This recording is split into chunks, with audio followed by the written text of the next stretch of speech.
धनी धाम हो, तेरे चरणों में मेरा प्रणाम हो।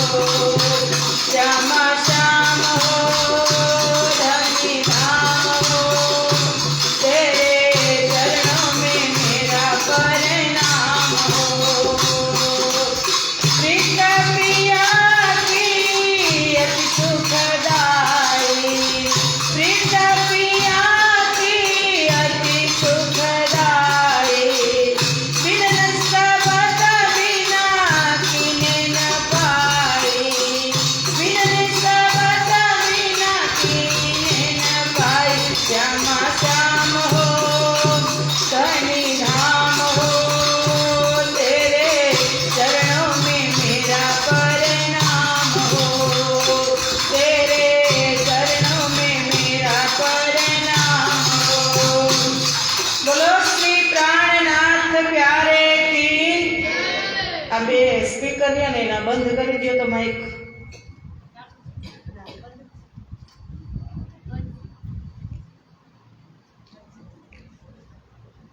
अखंड मंडलाकारं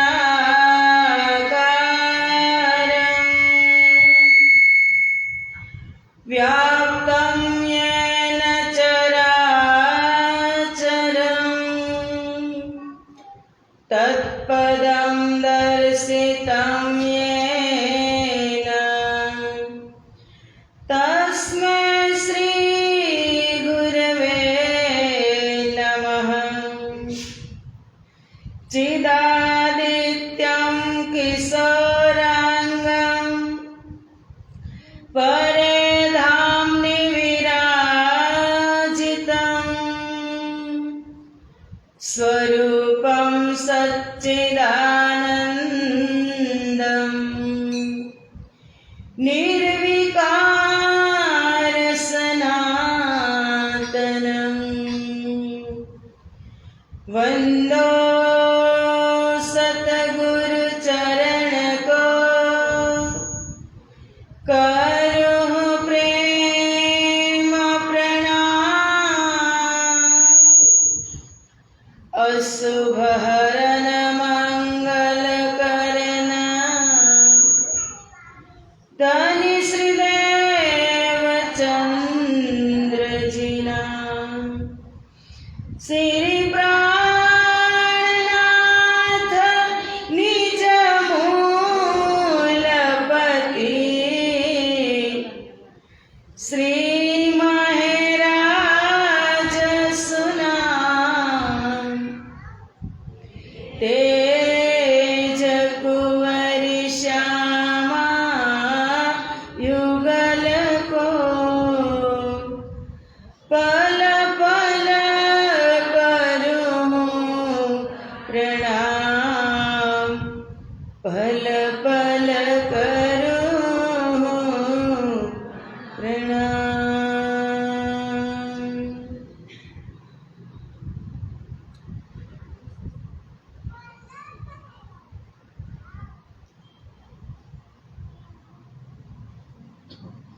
चर्चा प्रारंभ होता है, सुनो साथ चित दे। भजो राज श्यामा श्री प्राणनाथ, सखी जीवन हमारा ये।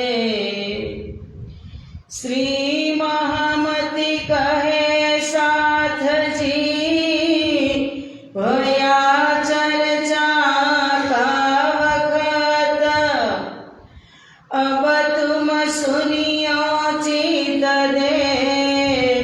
लाल आगे आए बैठे इन तखत, लाल आगे आए बैठे इन तखत।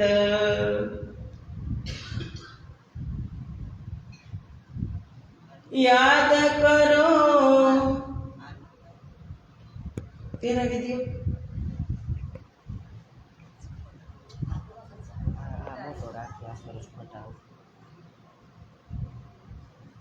ત્યાં પહેરાવાય સરસ છે.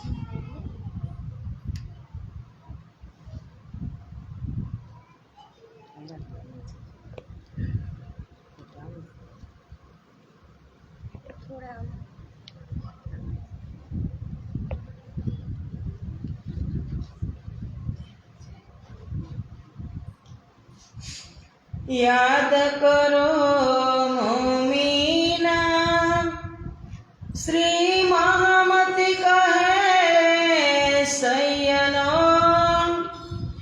એ ભીતક પૂરી નવતના અબ આગે કી કહું યાદ કરો સંવંત 1772 आसो महीने में सब साथ को खबर पहुंची श्री महाराज से सब सो चर्चा करके चित्त को दिया मरोरा तुम आय सब सेजदा करो कर खंडनी कहिया जोरा सब साथ था दीन से आए हुकमत ले निज धाम चर्चा प्रातः संजा को करने लगे इस ठाम.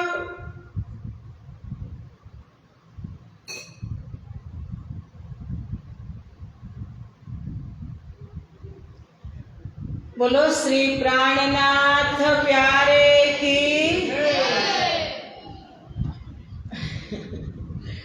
પૂર્ણ બ્રહ્મ પરમાત્મા શ્રી રાજશ્યામાજીની અસીમ કૃપા, શ્રી બાઈજુરાજ મહારાણીની અસીમ મહેરથી ગુજરાતની આ દિવ્ય ધરતી, તેમાં સૌરાષ્ટ્ર ક્ષેત્રમાં ગુંદાસરા ગામ કૃષ્ણ પ્રણામી મંદિરનું આ પવિત્ર પ્રાંગણ, તેમાં મહામતી સ્વામી શ્રી લાલદાસજી વિરચિત વિત્તક કથાનું સુંદર આયોજન. કથા શ્રવણ કરવા પધારેલા ગુંદાસરા ગામના ભાવિક ભક્તજનો તથા રાજશ્યામાજીના અત્યંત લાડીલા એવા ધર્મપ્રાણ ધર્મ શિરોમણી સુંદરસાદજી, તમારા હૃદયમાં બિરાજમાન શ્રી રાજશ્યામાજીના શ્રી ચરણોમાં કોટી કોટી પ્રેમ પ્રણામ. પ્રણામ. મહામતી સ્વામી શ્રી લાલદાસજી મહારાજની અપરંપાર કૃપા આપણા બધા જ સુંદર સાથ ઉપર વરસી રહી છે. એક પછી એક લીલાના દર્શન કથાના માધ્યમથી કરાવતા જાય છે. નથી આવતું? વ્રજથી લઈ અને રાસથી પરમધામ, પરમધામથી ફરી પાછા ત્રીજા દિવસની લીલા, ત્રીજા દિવસની લીલા પછી ચોથા દિવસની લીલામાં આપણે લગભગ 5 થી 6 દિવસથી રમી રહ્યા છીએ. વિત્તક કથામાં આજે લગભગ 10મો દિવસ છે. 10મો ને? 10મો દિવસ છે. અને પ્રસંગ કાલે આપણે શ્રવણ કર્યા કે મહામતી સ્વામી શ્રી પ્રાણનાથ જે મહારાજની આતમ, એમણે 2 વખત માયા સાથે યુદ્ધ થયું એ આપણે કાલે શ્રવણ કર્યું. પ્રથમ માયા સાથે યુદ્ધ વિક્રમ સંવત 1708માં જ્યારે અરબ દેશથી આવે છે ત્યારે રાણાજીએ વાણીમાં કીધું કે મેં 3 જુધ કીધા ફરી ફરી પછે ગતમત મારી હરી લઈ વસ પોતાને કરી કે બાહ્ય ગ્રહી લે નહીં નિસરી મેં 3 જુધ કીધા ફરી ફરી પછે ગતમત મારી હરી લઈ વસ પોતાને કરી। એક યુદ્ધમાં રાજજી મહારાજ હાથ પકડી અને ઇન્દ્રાવતીને બહાર કાઢે છે। 1703માં અરબ દેશ ગયા હતા। 5 વર્ષ અરબ દેશ રહી અને આવ્યા 1708માં। ત્યારે વાલભાઈ બિહારીજી અને નાગજીભાઈના દબાવથી સદગુરુ ધણી શ્રી દેવચંદ્રજી મહારાજ મહેરાજ ઠાકુરના પ્રણામ નથી સ્વીકારતા એવું કાલે આપણે શ્રવણ કર્યું। પણ એવું નથી સુંદર સાહેબજી, એ આપણી બાહેરી દ્રષ્ટિ છે। આપણે કરુણ રસમાં હોય ને એટલે આપણને એમ લાગે કે આવું કૃત્ય કેમ કર્યું હશે, પણ बिना कारज कारण न होवे सो कहूं या के कारण दोहे। कारण वगर कोई कार्य थતું નથી। સદગુરુ મહારાજ સ્વયં રાજજીનો અને શ્યામાજીનો અવતાર, એ અવતારોના અવતારી કોઈ વ્યક્તિના દબાવમાં આવે અને પ્રણામ ન સ્વીકારે એવું બને? એવું ન બને। પણ જાગણી એ એક લીલા છે। અત્યારે શું ચાલી રહ્યું છે? લીલા। આ બધું લીલાની દ્રષ્ટિએ તમે જોશો ને એટલે દુઃખ નહીં થાય। નહીતર કાલનો કરુણ પ્રસંગ હતો, આંખમાંથી અશ્રુની ધારા વહેવા લાગે, ભાવુક બની જાય આપણે કે મહેરાજ ઠાકુરે આટલો સંઘર્ષ કરી અને આવ્યા છતાં સદગુરુએ પ્રણામ કેમ ન સ્વીકાર્યા? પણ દબાવમાં આવવાથી પ્રણામ ન સ્વીકાર્યા એવું નથી। એ તો કારજ કારણ થા, આ તો એક કારણ હતું। પણ સારગર્ભિત કારણ એ હતું કે ઇન્દ્રાવતીની આત્મ જ્યાં સુધી તડપે નહીં વિરહમાં, ત્યાં સુધી તેનું હૃદયરૂપી આસન પવિત્ર ન થાય। અને હવે આ બાજુ સમય થવા આવ્યો છે સદગુરુ મહારાજને પોતાની લીલા સંકેલવાનો। અને એ લીલા એની સવરણ કરી અને ક્યાં જવાના હતા? ઇન્દ્રાવતીના હૃદયધામમાં। એટલે જ્યાં સુધી ઇન્દ્રાવતીનું વાસણ, શરીરરૂપી વાસણ, બર્તન કહો કે આસન કહો, એ પવિત્ર ન થાય ત્યાં સુધી સદગુરુ મહારાજ એની અંદર પ્રવેશ કરી શકે નહીં। સમજાય છે વાત? સમજાય છે કે જ્યાં સુધી આપણું પવિત્ર આસન, જેવી રીતે ઇન્દ્રાવતીનું, એમ આપણી ઉપર તમે લઈ લો કે જ્યાં સુધી આપણું હૃદયરૂપી આસન પાક અને પવિત્ર ન થાય ત્યાં સુધી પરમ તત્વની બેઠક ન થાય। કારણ કે તમે આપણી અંદર શું ભરેલું છે? મારી ને તમારી અંદર કામ, ક્રોધ, લોભ, મોહ, ઈર્ષા, અહંકાર, માન, પ્રતિષ્ઠા, બધું જ નિંદા, ચુગલી ક્યાં હોય? પ્રવેશ દ્વારની અંદર જ હોય। અને આપણે સામાન્ય રીતે કોઈની ઘરે ગયા હોય અને કોઈનું પ્રાંગણ, દરવાજાની અંદર જ કચરો હોય તો અંદર પ્રવેશવું ગમે? એનું ઘર કેટલું ગંદુ હતું, કેમ જવું ત્યાં? એમ આ શરીર રૂપી એક ઘર છે। હવે આ બધું અપવિત્ર હોય, ગંદુ હોય, ત્યાં સખી એક કોઈ સામાન્ય વ્યક્તિ ગંદા ઘરમાં નથી જઈ શકતો, તો પરમ તત્વને આની અંદર બિરાજમાન થવું છે તો ત્યાં એ ન ચાલે। અને પ્રાણનાથજીએ વાણીમાં કીધું કે પાક ન હોઈએ પાનીએ, ચાહીએ અરસ કા જલ, નાહીએ હક્કે જમાલ में तब होइए निर्मल। કે આ સંસારના પાણીથી તમે પવિત્ર નહીં થાઓ। તમે 1000 વખત દિવસમાં સ્નાન કરશો, એક સાબુ આ શરીર ઉપર લગાવશો, સારું સારું અત્તર લગાવશો, પણ દેહની શુદ્ધિ થશે, આત્માની શુદ્ધિ નહીં થાય। ત્યાં આત્મ શુદ્ધિ માટે ચાહીએ અરસ કા જલ, અરસનું જલ એટલે આ તારતમ પરમધામ રૂપી વાણી, અને ત્યારે જ આપણે પાક અને પવિત્ર બનીએ. સદગુરુ મહારાજનો સમય નજીક આવતો જતો હતો એટલે ઇન્દ્રાવતીની હવે વિરહ ચરમ સીમાએ જ્યાં સુધી ન પહોંચે ત્યાં સુધી સદગુરુ એની અંદર બેઠક લગાવી શકે નહીં. ઇન્દ્રાવતીને પ્રથમ દુઃખ થશે. કેવી રિસાઈને ગઈ સાંસારિક દ્રષ્ટિએ, અને અંદર જઈ અને લૌકિક દ્રષ્ટિએ પણ હજુ જોજો તડપશે કે મારો શું વાંક હતો. સદગુરુ તો નિર્દોષ હતી, તમે તો ત્રિકાળ જ્ઞાની છો, તમને તો ખબર છે કે હું નિર્દોષ છું, છતાં તમે આવું કાર્ય કેમ કર્યું મારી સાથે? હું અને તમે બેઉ પરમધામના. તો મારી પણ જીદ છે કે તમે 7 વાર બોલાવા આવશો ત્યારે હું આવીશ. અને બન્યું પણ એવું. ઘડી ઘડી બિહારીજી મહારાજ ગયા, વાલભાઈ ગયા, મહેરાજ ઠાકુર આવે છે. ખબર પડતાની સાથે તુરંત આવે છે અને આવતાની સાથે જ સદગુરુના ચરણમાં પ્રણામ કરે છે. 9 વર્ષે બંને મહાન વિભૂતિઓનું મિલન થાય છે કે શિષ્યના રોમ રોમની અંદર સદગુરુ રમણ કરે છે. પ્રેમ કેને કહેવાય કે જ્યારે તમે એક વખત મળ્યા પછી તમે જુદા પડો, અને જેટલો સમય તમે જુદાગીમાં રહો ને એટલો સમય, વધુ સમય તમે જુદાગીમાં રહો એમાં પ્રેમ વધે. વાતચીત કરવાની કોઈ જરૂર નથી, મળવાની પણ કોઈ જરૂર નથી, પણ જેમ જેમ સમય જુદાગીનો થતો જાય તેમ તેમ બંનેને મળવાની આતુરતા અધીર બની જાય.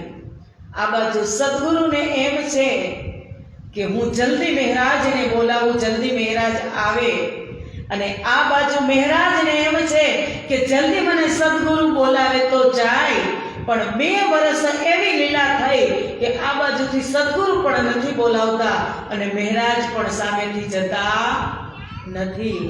પણ સમય પૂરો થયો એટલે સદગુરુ સામેથી આજ્ઞા કરે કે હવે મારે જવાનો સમય થઈ ગયો. ઇન્દ્રાવતી મારાથી રિસાઈને ગયા છે અને કલ્પાંત કરે છે, બહુ જ વિરહ કરે છે. એ દુઃખી થઈને ગઈ છે. એને સુખી કર્યા વગર હું એના ધામ હૃદયમાં પ્રવેશ કરી શકું નહીં. માટે તમે ઇન્દ્રાવતીને બોલાવીને આવો. ઇન્દ્રાવતી આવે છે, પ્રણામ કરે છે, સમાચાર પૂછે છે અને સદગુરુ કહે છે કે હવે તો તમે માયાના કામમાં નહીં જાઓ ને, આ પ્રશ્ન હમણાં જ આવશે. ત્યારે મહેરાજ હા પણ કહેતા નથી અને ના પણ કહેતા નથી. ફરી જવાનું થાય છે માયામાં અને ફરી પાછા માયાના બંધનમાં આવશે. જુઓ, સદગુરુની આજ્ઞા, એમના વચન એક એક એના શબ્દ હોય ને એ ટકોર જેવા હોય, ત્રિકાળ સત્ય હોય. તમને માયાની દ્રષ્ટિએ મને ને તમને વ્યક્તિ લાગતા હોય કે એમાં તો કીધું ગુરુજી એમાં શું, પણ એક એક શબ્દ ડગલે ને પગલે તમને નિર્દેશ કરતા હોય. આ કેને ખબર પડે કે જે હંમેશા ગુરુ આજ્ઞામાં રહેતા હોય ને એને ખબર પડે કે ક્યારે તમને વાત કહી દે ને, મુઠ્ઠીમાં આપીને વાત તમને કવરમાં આપી અને ગુરુ કહી દે, તમને ખબર પણ ન પડે ને વાતનો તમે ઇગ્નોર કરો, પણ જ્યારે તમને વાત સામે આવે ને ત્યારે તમને તમારા માઇન્ડમાં આવે કે આ વાત મને ગુરુજીએ આ દિવસે કીધી હતી, આ મારે કામ આવી. એ અનુભવની હું વાત કરું છું. અને શિષ્ય થવું હોય ને તો એવા ગુરુના થજો કે દુનિયાની અંદર અજોડ હોય, કોઈ એની જોડ ન હોય એવા સદગુરુ ધારણ કરજો કે તમારા ભીતરના અંધારા દૂર કરે. બાકી તો બહારનું અજવાળું કરવા માટે, બહારના અંધારા દૂર કરવા માટે તો ઇલેક્ટ્રિક છે જ, પણ ભીતરમાં જે અંધારું છે એ અંધારાને દૂર કરવા માટે એવા સદગુરુની ખોજ કરજો કે ખોજ બડી સંસાર, ખોજો તુમ સાધો, ખોજ બડી સંસાર. ખોજત ખોજત સદગુરુ પાયે, સદગુરુ સંગ કરતાર. એવા સદગુરુની ખોજ કરજો કે એ સદગુરુ તમને કરતાર સાથે મેળવી દે. જે કરતાર કોણ છે? સ્વયં પરમાત્મા. એમની સાથે તમારું મિલન કરાવે અને નિત્ય પ્રતિ તમે એમાં રમણ કરતા રહો. પછી એ પ્રેમની અંદર તમે ડૂબશો ને એટલે સદગુરુ અને પરમાત્મામાં તમને કોઈ અંતર નહીં રહે. પણ અંધારું ક્યાં સુધી હશે? જ્યાં સુધી અજ્ઞાનતા હશે ત્યાં સુધી. એટલે મહેરાજ ઠાકુર આવે છે, સદગુરુ કહે છે હવે માયામાં નહીં જાઓ ને, એટલે મહેરાજ કાંઈ જવાબ નથી આપતા. પછી એક થાળ મંગાવે છે ભોજનનો અને કહે છે કે મહેરાજ ઘણા વર્ષથી તમે મળ્યા, આજે સાથે આપણે ભોજન કરીએ.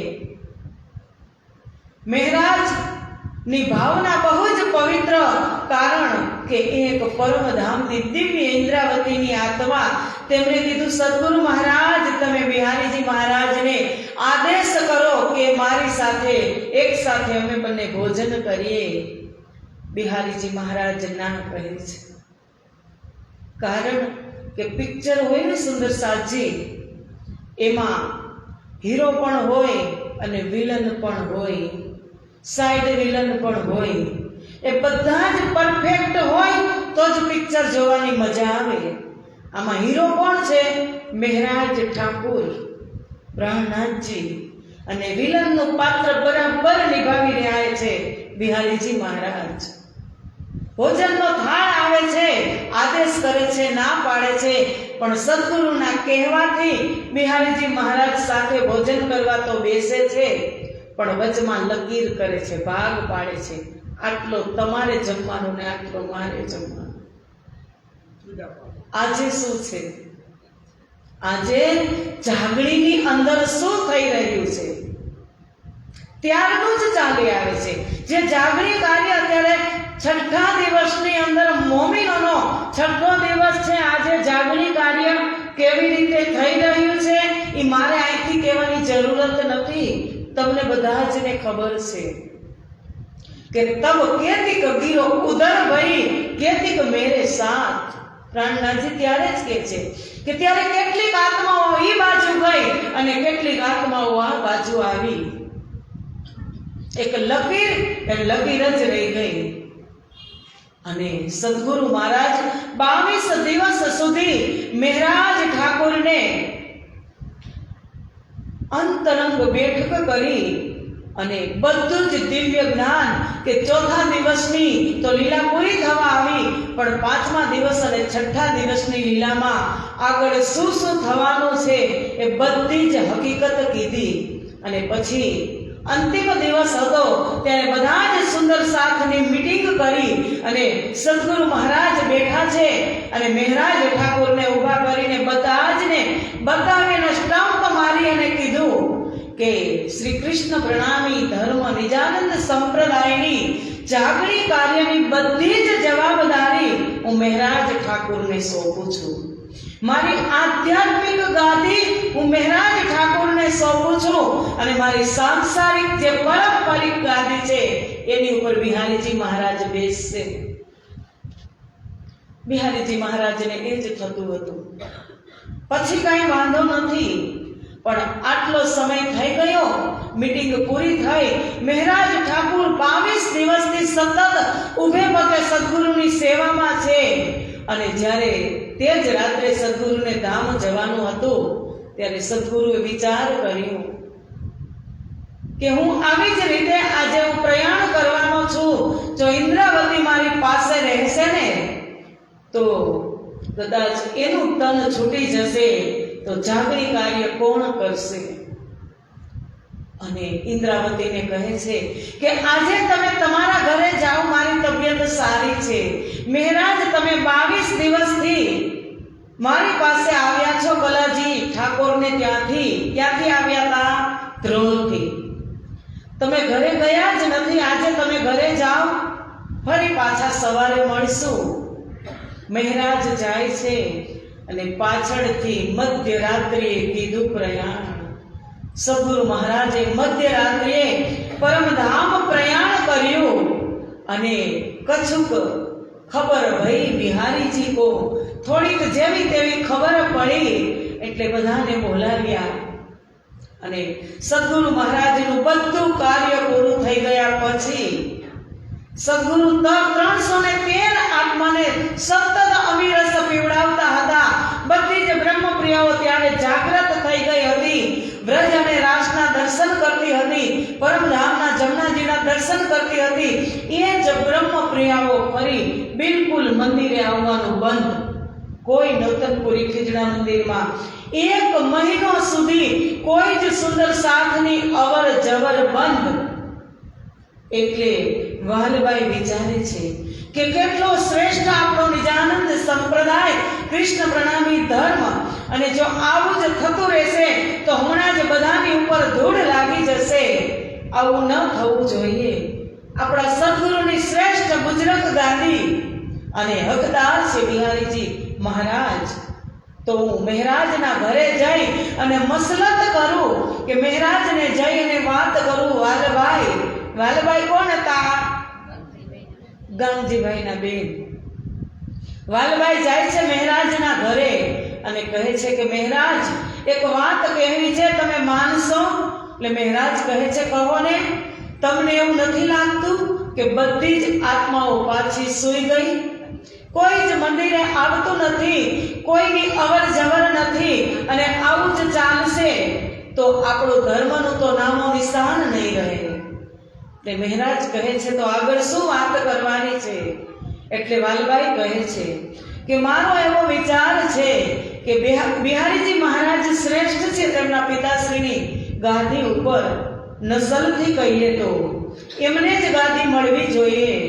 અને જો તે ગાદી ઉપર વિરાજમાન થશે તો ચર્ચા સ્વરૂપની પાછી શરૂઆત થશે અને બીજા બધા સુંદર સાથ દરરોજ દર્શન કરવા આવતા થઈ જશે.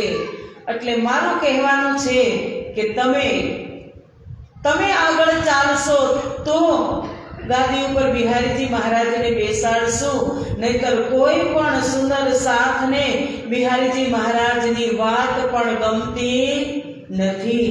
આગેવાની તમારે લેવી પડશે. તમે અગ્રેસર થાવ તો બિહારીજી મહારાજની ગાદીએ બેસશે. નક્કી કર્યું. મહારાજે દાવો કર્યો કે નહીં, હું જવાબદારી લઉં. ગાદી ઉપર બેસાડીને પ્રથમ પ્રણામ હું કરીશ અને ચર્ચા પણ હું કરીશ. અને આ વાત નક્કી કરી, દિવસ નક્કી કર્યો. મહારાજ ઠાકુરે સાંજે કીધું કે સવારે બિહારીજી મહારાજને ગાદીએ બેસાડવાના છે, કાલે બપોરે ભંડારો કરવાનો છે, તો બધા જ સુંદર સાથ 1 લોટો દૂધ લઈ અને આવજો. સુંદર સાથને બિહારીજી પ્રત્યે કોઈ ભાવના ન હતી. એટલે બધા જ સુંદર સાથના મનમાં થયું, એકના મનમાં એમ થયું કે હું 1 લોટો પાણીનો લઈ જાઉં તો કોઈને ખબર પડશે નહીં. મોટો બધો હોજ બનાવવામાં આવ્યો હતો અને બધા જ ના મનમાં એમ થયું કે હું 1 લોટો પાણીનો ભરી જાઉં તો કોઈને ખબર નહીં પડે. એવી રીતે બધા જ સુંદર સાથ પાણી લઈને આવ્યા. કોઈ 1 બૂંદ પણ દૂધની લાવ્યા નહીં. ત્યારથી જ મહારાજને પણ ખબર પડી ગઈ, બિહારીજી મહારાજને પણ ખબર પડી ગઈ, અને વાલભાઈને પણ ખબર પડી ગઈ કે બિહારી મહારાજનું વર્તન કોઈને ગમતું નથી. પણ છતાં હવે શરૂઆત થાય છે. બિહારીજી મહારાજ ગાદીએ બેસે છે, પછી સુંદર સાથ આવે છે. જેમ પહેલા આવતા એમ આવવા લાગ્યા. દરરોજ દિવસમાં 2 વખત સવાર સાંજ ચર્ચા કરે છે. બિહારીજી મહારાજ સ્વરૂપની ચર્ચા, જાહેરી ચર્ચા કરે છે. અને મહારાજ ઠાકુરે દિવાન પદ હાથમાં લીધું. એના મનની અંદર એવો વિચાર આવ્યો કે શ્રેષ્ઠ મારા સદગુરુની ગાદી ઉપર બિહારીજી મહારાજ બિરાજમાન છે, એ જ મારા સદગુરુ છે, તો હું કેમ ન મારા સદગુરુની સેવા કરું. સવાર સાંજ કેટલી કસરી કરી. રાજ દરબારમાં પણ જવાનું હોય, નિત્ય પ્રતિ વહેલા ઉઠી અને મંદિરે જઈ નવતનપુરી ધામ અને બધા જ સુંદર સાથને સ્વરૂપના દર્શન કરાવે, ચિત્તવરી કરાવે, સ્વરૂપ સંભળાવે. પછી દિવાન પદે જાય અને પછી ફરી પાછા 4-5 વાગે એટલે આવે. સંધ્યા સમયે ફરી પાછા એ જ કાર્યની અંદર લાગે.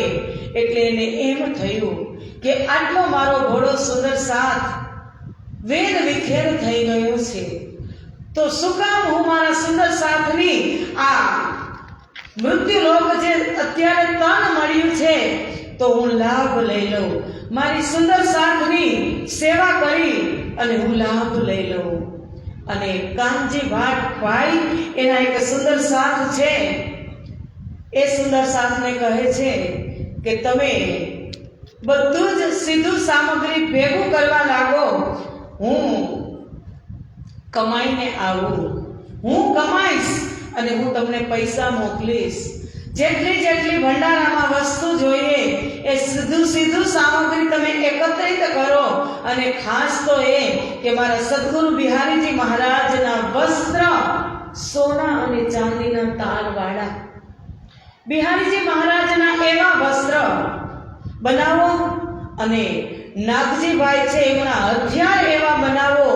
અને એક સુંદર સાથ આવે એને વસ્ત્ર પણ મળે, એને આભૂષણ પણ મળે અને ભંડારામાં રહેવા માટેની સુખ સગવડ સુવિધા પણ મળે.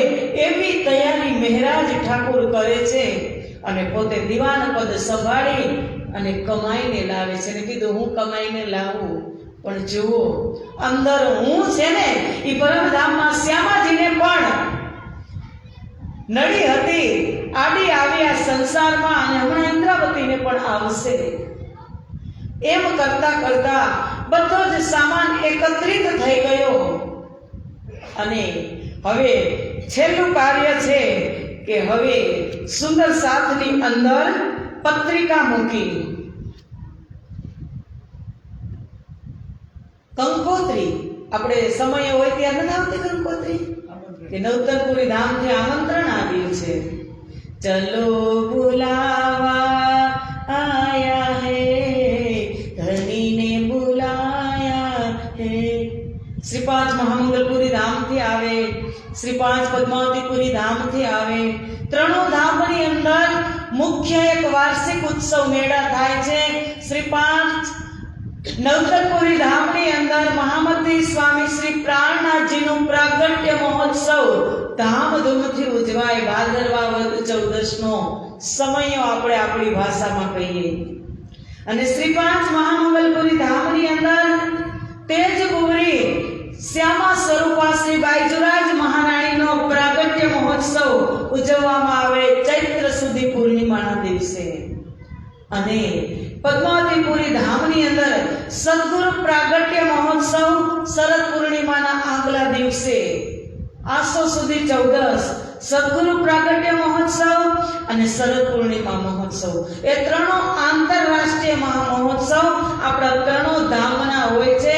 સુંદર સાથજી આ વર્ષમાં એકવાર ત્રણો ધામની અંદર અવશ્ય સુંદર સાથને જવું જ જોઈએ, કારણ કે એ જ આપણા ઠેકાણા છે. પ્રગટે બ્રહ્મ, બ્રહ્મ સૃષ્ટિ और ब्रह्म वतन, महामती कहे इन सुख से कायम किए सब जन. કે જગતની અંદર જ્યાં બ્રહ્મનું પ્રાગટ્ય થયું તેવા બ્રહ્મ વતન બનાવ્યા એ મારા ને તમારા માટે. સંસારમાં આપણે એક સગાની ઘરે વર્ષમાં ન ગયા હોય તરત તૈયાર થઈ જાય કે એક વર્ષથી ભાઈ નથી આવ્યા, એક વર્ષથી મામા નથી આવ્યા, માસી નથી આવ્યા, સંભાળીને આવડું લિસ્ટ રાખે, વર્ષથી ત્યાં નથી ગયા. પણ એ તો બધા સ્વાર્થના સગા છે. નહીં જાઓ ને તો એ તમારી નિંદાય કરશે કે હવે તો બહુ મોટા થઈ ગયા, વર્ષમાં એકવારે મળવા નથી આવતા. પણ પ્રાણનાથજી પાસે મળવા જાજો, બાઈજુરાજને મળવા જાજો, સદગુરુ મહારાજને મળવા જજો. એ કદાચ નહીં જાઓ ને તો એ તમને આવી દ્રષ્ટિ જ તમારી ઉપર વરસાવશે. આશીર્વાદના ભંડાર ભરેલા છે તેના હૃદયમાં. કદાચ 2 વર્ષે જશો ને તો એવી જ રીતે પાંખ ફેલાવી અને બંગલાજીની અંદર બેઠા છે કે ક્યારે બ્રહ્મપ્રિય આવે ને ક્યારે હું એને મારી અંદર સમાવી લઉં. આ દર્શન આ વજૂદથી નજરે નિહાળજો. મહેરાજ ઠાકોરને એમ થાય છે કે માયા માહે मोमिन की होत है पहचान કે માયાની અંદર જ સુંદર સાથની ઓળખાણ કરવાની છે અને માયા મીને બેઠ કે લાહા લેને અબ આ માયામાં બેસીને હું લાભ લઈ લઉં કે મારા સુંદર સાથની હું સેવા કરી લઉં ધામ મેં જાગે પીછે એ ન હોવે કબ ધામમાં જાગ્યા પછી આ સેવા મળવાની નથી સેવા સાધજી सेवा सेवा साधजी सेवा करो प्रेम से साथ की सेवा के धाम बीच नहीं बनी पंजाबी भजन से के धाम बीच नहीं बनी के परम धाम में जागृत थया पछी આપણે પોણો કલાકની અંદર 45 મિનિટમાં તો જેમ હતા એમનામ ફરી પાછા મન મિલાવવામાં જાગૃત થઈ જશું પછી કોની સેવા કરવાની જે સેવા છે સંસારમાં જ સુંદર સાથની સેવા કરવાની છે ધામની સેવા કરવાની છે સંતો ગુરુજનોની સેવા કરવાની એટલે કીધું એ અજમાઈશ સાથ की करत हक सुबान मोमिन की माया मीने होत है पहचान राज्य पण अजमावता होय कि हम सुंदर साथ करी ब्रह्म सृष्टि ने आ खेल में मोकली छे खेल में गया पछी मैं समाज में अने परिवार में रहे छे पण मैं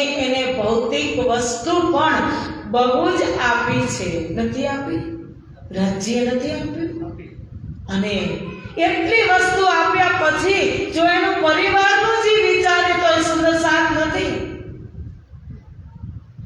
મને ને તમને આટલી સંપત્તિ આપી છે અને હું મારા 4 પરિવારની અંદર 4 સદસ્ય પૂરતા જ મોજ મજા કરીને ખાઈ પીને એસારામ કરું મારા સુંદર સાથનું ધામનું કાંઈ ન વિચારું તો હું કેવી બ્રહ્મ સૃષ્ટિ આવા ભંડારા થતા હોય આવી વિતક કથાઓ થતી હોય ત્યાં યોગદાન આપવું સર્વશ્રેષ્ઠ રીતે બહુ જ જરૂરી છે ત્યાં તમે પછી લોભ કરો રાજ્ય તમને કરોડોમાં આપ્યા હોય તો રાજ્ય તમને કરોડોમાં આપતા હોય તો તમે લાખોમાં આપો લાખોમાં આપતા હોય તો હજારોમાં આપો અને હજારોમાં રાજ્ય આપ્યું હોય તો તમે 100માં આપો પણ તમે આપો એક વખત છોકરા હું ને તમે બધા મેળવી મેળવી અને થાકી ગયા પાછલી પેઢી એવી થઈ જશે ને એક વખત હોટલમાં જશે ને એક ટાઈમના 5000 મૂકીને આવશે ત્યારે તમે કાંઈ નહીં બોલી શકો પણ આ વિતકમાં જે ભંડારા થાય છે ત્યાં તમારે 5000 મૂકવા હશે ને તો તમે 7 વાર વિચારશો ઘણાય દેવાવાળા છે રૂપિયાવાળા હોય દે પણ બધા પાસે રૂપિયા છે મોટી મૂડી તો હાથ પગ છે અને મોટું મન છે ખુલ્લા દિલથી સેવા કરશો ને તો રાજ્યને આપવું જ પડશે પણ દિલ મોટું રાખો એટલે કહે છે કે માયા में मोमिनों की होत है पहचान मोमिन ब्रह्म सृष्टि आ माया में राज्य ओळखाण करी લે કે તે તું ગઈ હતી મૃત્યુ લોકની અંદર જાગૃત બ્રહ્માંડ માં જાગૃત બુદ્ધિનું જ્ઞાન મેં તને આપ્યું અને તને ખૂબ સંપત્તિ આપી પણ તે સુંદર સાથમાં કેટલી લૂંટાવી જુઓ મહારાજ ઠાકુર ઘર છોડી દીધું છે सदगुरु महाराज की फजीत थई गया सुंदर साथ में बदनाम करी दीधा वालबाईए केटली वखत चोर कही दीधा छता धर्म प्रत्ये तेनी निष्ठा हटी नथी हटती अने केवा आगळ आवीने कहे छे के हवे हूँ फरी दीवानी सदगुरुए शुं कीधुं फरी तो माया में नहीं जाऊं ने त्यारे फरी दीवानगिरी हाथ में लई अने कहे छे कि मारा सदगुरुनो भंडारो करो मारा एक सुंदर साथ जे नथी आवता जे बिहारीजी महाराज साथे मन मोटाव थई गयो छे तेनुं हूँ समाधान करूं मारा सुंदर साथ आमने सामने थशे बिहारी महाराज सामे तो एना मनने शांति मळशे हूँ एमने परम धामनो रस पीवडावी अने एना हृदय पवित्र करी दईश अने बधो खर्चो हूँ जाते करीश हूँ कमाईश एनी पवित्र भावना शुं शीखवानुं वर्षोथी तारतम श्रवण करी अरे कया शब्दथी तमने समजावुं आपणा बाप दादा हता ત્યારે એને આપણા માટે કર્યું, આપણે આપણા છોકરાના માટે કરી, એના છોકરા એના માટે કરે. આપણા માટે આપણે કંઈ કરવાનું જ નહીં. કોઈ પણને ભગવાન સંતાન દેશે, પરમાત્મા બધાને હાથ પગવાળા જ દેશે. જેમ તમે પ્રાપ્ત કર્યું, તમે મેળવ્યું, એમ પાછલી પેઢી મેળવશે. અને તમે મેળવીને 7 પેઢીનું જશો તો એ સારામાં કરશે. અને એ કેવી રીતે તમારી સંપત્તિની દુર્ગતિ થશે તમે કલ્પના નહીં કરી હોય. કારણ કે તૈયાર મળે પછી શું? બોટલોના ઢાંકણા જ ખુલે. એટલે સંપત્તિ આપી હોય તો 10મો ભાગ અવશ્ય કાઢવાનો ધર્મના કાર્યમાં. ગમે ત્યાં પછી એવું નહીં જોવાનું કે હું નવતરપુરી ધામમાં દઉં, મંગલપુરી ધામમાં દઉં, પદ્માવતીપુરી ધામમાં દઉં. અરે નાના મોટા ઘણા એવા પ્રણામી મંદિર છે કે જ્યાં પૂરી સેવા પણ સિંહાસન પણ સારું નથી. ત્યાં જઈ અને સુંદર સાધને વાતે ગાતે ધમધમતા મંદિર બનાવો. આજે એવું નથી કે ભાઈઓ લોકો સેવા કરે, મહિલા મંડળ પણ એવા સશક્ત થઈ ગયા છે કે સત્સંગ કરી અને મહિલા મંડળ ફંડ ભેગા કરે ને એ મોટા મોટા કાર્યોની અંદર આજે મહિલા મંડળ, મારું મહિલા મંડળ લાખો રૂપિયાનું દાન કરે છે. પૂછી આવજો એકવાર મારી ગેરહાજરીમાં. લાખો રૂપિયાનું દાન ખુલ્લા દિલથી. ભલે અઠવાડિયામાં 2 જ વાર ઘરે રહેવાનું રહે, અઠવાડિયામાં 6 વખત સત્સંગને પારાયણ હોય, કોઈ દિવસ એક સદસ્ય ઘરે ન હોય. ખુદની ટિકિટ દરરોજની 100 રૂપિયા રેન્ટ ભરી, દરરોજનું 100 રૂપિયા ભાડું ભરી અને એ જગ્યાએ પહોંચે. અને જે ફંડ આવે ને એ બધું જ ધામ, પૂરી, નાના મોટા મંદિર જ્યાં બંધાતા હોય, હોસ્પિટલો બંધાતી હોય, અનાથાલય હોય, ત્યાં મહિલા મંડળની અમારી એક સેવા, નાનાથી મોટા સુધી સેવા હોય. આપણે શું કરવાનું? સૂતું રહેવાનું?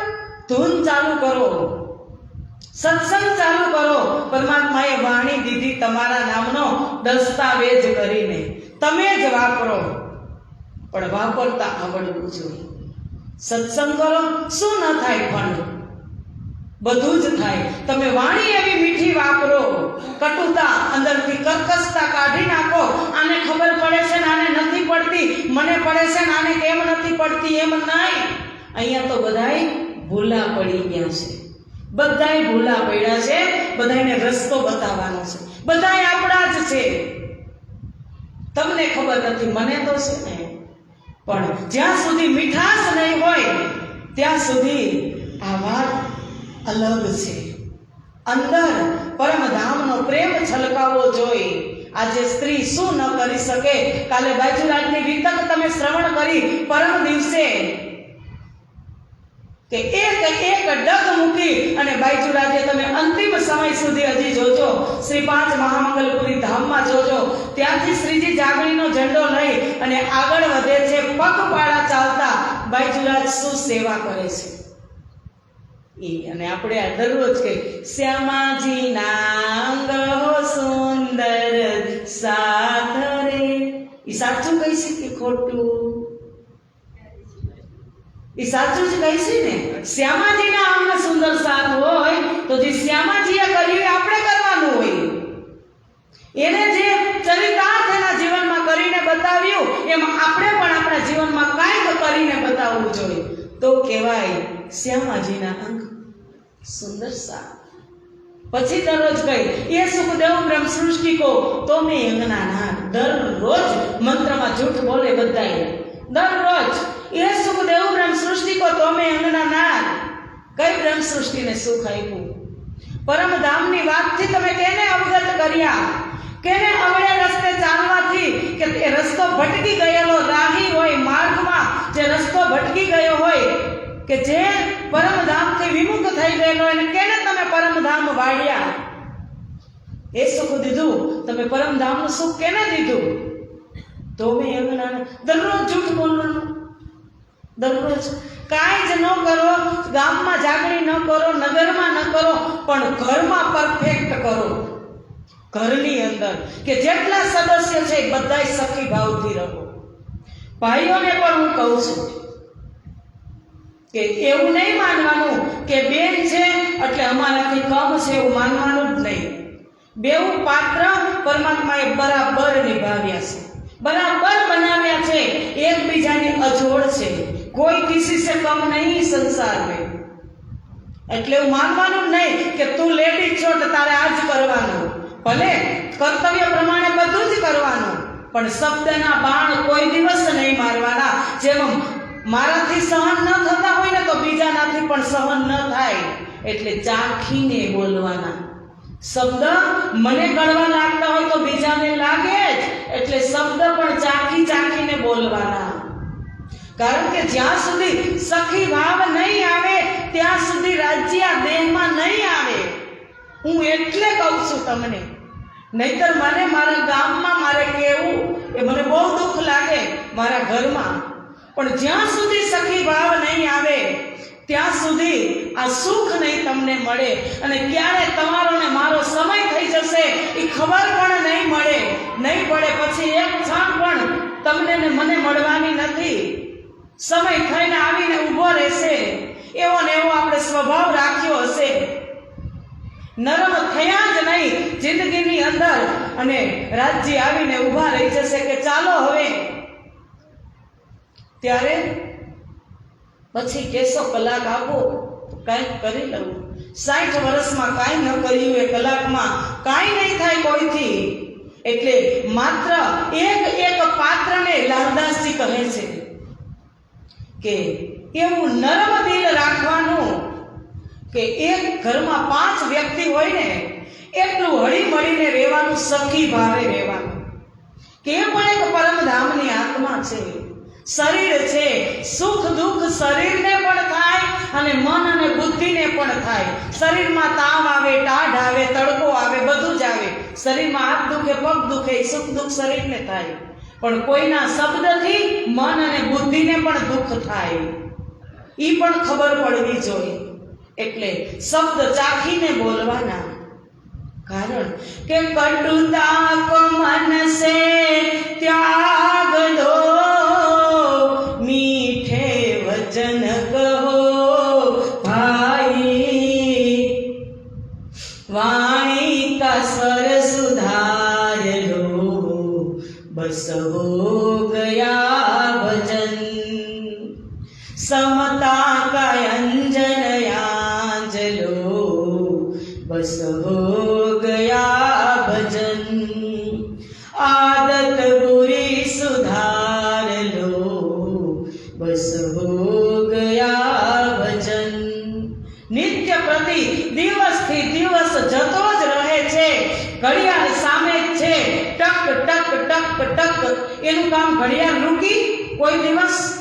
એમ તમારો સમય ઊંધો કરશો, કટ કટ કટ કટ જાય જ છે। સમયના વેગને કોઈ રોકી નથી શક્યું, કાલે આવીને ઊભો રહેશે અને જવાનું થઈ જશે। તો અહીંયા બેઠા બેઠા પ્રાણનાથજીએ કીધું છે કે ઈત હી બેઠે ઘર જાગે ધામ, પૂર્ણ મનોરથ હોવે સબ કામ। પરમધામના સુખ આ સંસારમાં લેવાના, પરમધામ ગયા પછી મને ને તમને નથી ખબર કે કઈ આત્મા ક્યાં ગઈ, ગયા તેના કોઈ સમાચાર નથી રે, કોઈ કોઈનું નથી રે। આ તો હું ને તમે કઈ કે અમારા બા ને દાદા પરમધામ ગયા, ક્યાં ગયા હોય ને એને જ ખબર હોય। પણ હા, એક એવું સત્કાર્ય કરવું, આપણે ધક્કા મારી પછી પારાયણ કરી અને સત્સંગ કરીને આગળ લખી દે અમારા દાદા પરમધામ ગયા, પણ નહીં, પરમધામ જીવતા જવાનું છે, પરમધામ જીવતા આ દેહ જોવાનું છે, અને આ દેહ ત્યારે જ જોઈ શકશો જ્યારે તમારી અંદર પરમધામના ગુણ નરમાય આવશે, ત્યારે અક્કડતા હશે ને ત્યાં સુધી નહીં આવે। કારણ કે તમારે ચડવું હોય ને, તમે કોઈ પણ સીડી ઉપર, કોઈ પણ પહાડ ઉપર કે ઊંચાઈ શિખર ઉપર તમારે ચડવું હોય તો તમે ઝૂકીને ચડો ત્યારે ચડાય, ઝૂકવું પડે ત્યાં। શિખર પર ચડવા માટે તમે ઝૂકી ઝૂકીને જાઓ, જોજો તમે ઝૂકતા જશો, જેમ ઉપર પગથિયું જશે એમ તમે ઝૂકી ઝૂકીને જશો, ત્યારે ઝૂકશો ત્યારે પરમાત્મા મળશે, અને ઉતરતા હોય ત્યારે અક્કડ, એ જ પગથિયા ફરી ઉતરો ત્યારે અક્કડતામાં ઉતરતા હોય। એમ માનજો કે અક્કડતા છે જીવનમાં તો આપણે ઉતરીશી પગથિયા, અને જો ઝુકાઈ આવી ગઈ અંદર, નરમાઈ આવી બાંધી નોટ કરીને રાખજો. આ લાલદાસજીના પ્રાણનાથજીના વચન છે. સાપ તો ઠીક હવે, પણ સાપની વાત પણ જુદી છે. શરીરની સફાઈ ત્યાં કામ નથી આવતી. હમણાં જ કીધું, પાક ન હોઈએ પાણીએ ચાહીએ અરસ કા જલ, નાહીએ હક્કે જમાલ મેં તબ હોઈએ નિર્મલ. કે અહીંના પાણીથી સાફ નહીં થવાય.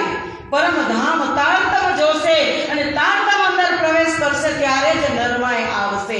અને પહેલા તારતમ આવ્યા પછી વ્યવહારમાં ઉતારો તારતમને, એટલે બીજા જોવે કે ના, જ્યારથી એને સત્સંગ સાંભળ્યો ત્યારથી એના જીવનમાં કેટલો બદલાવ આવ્યો.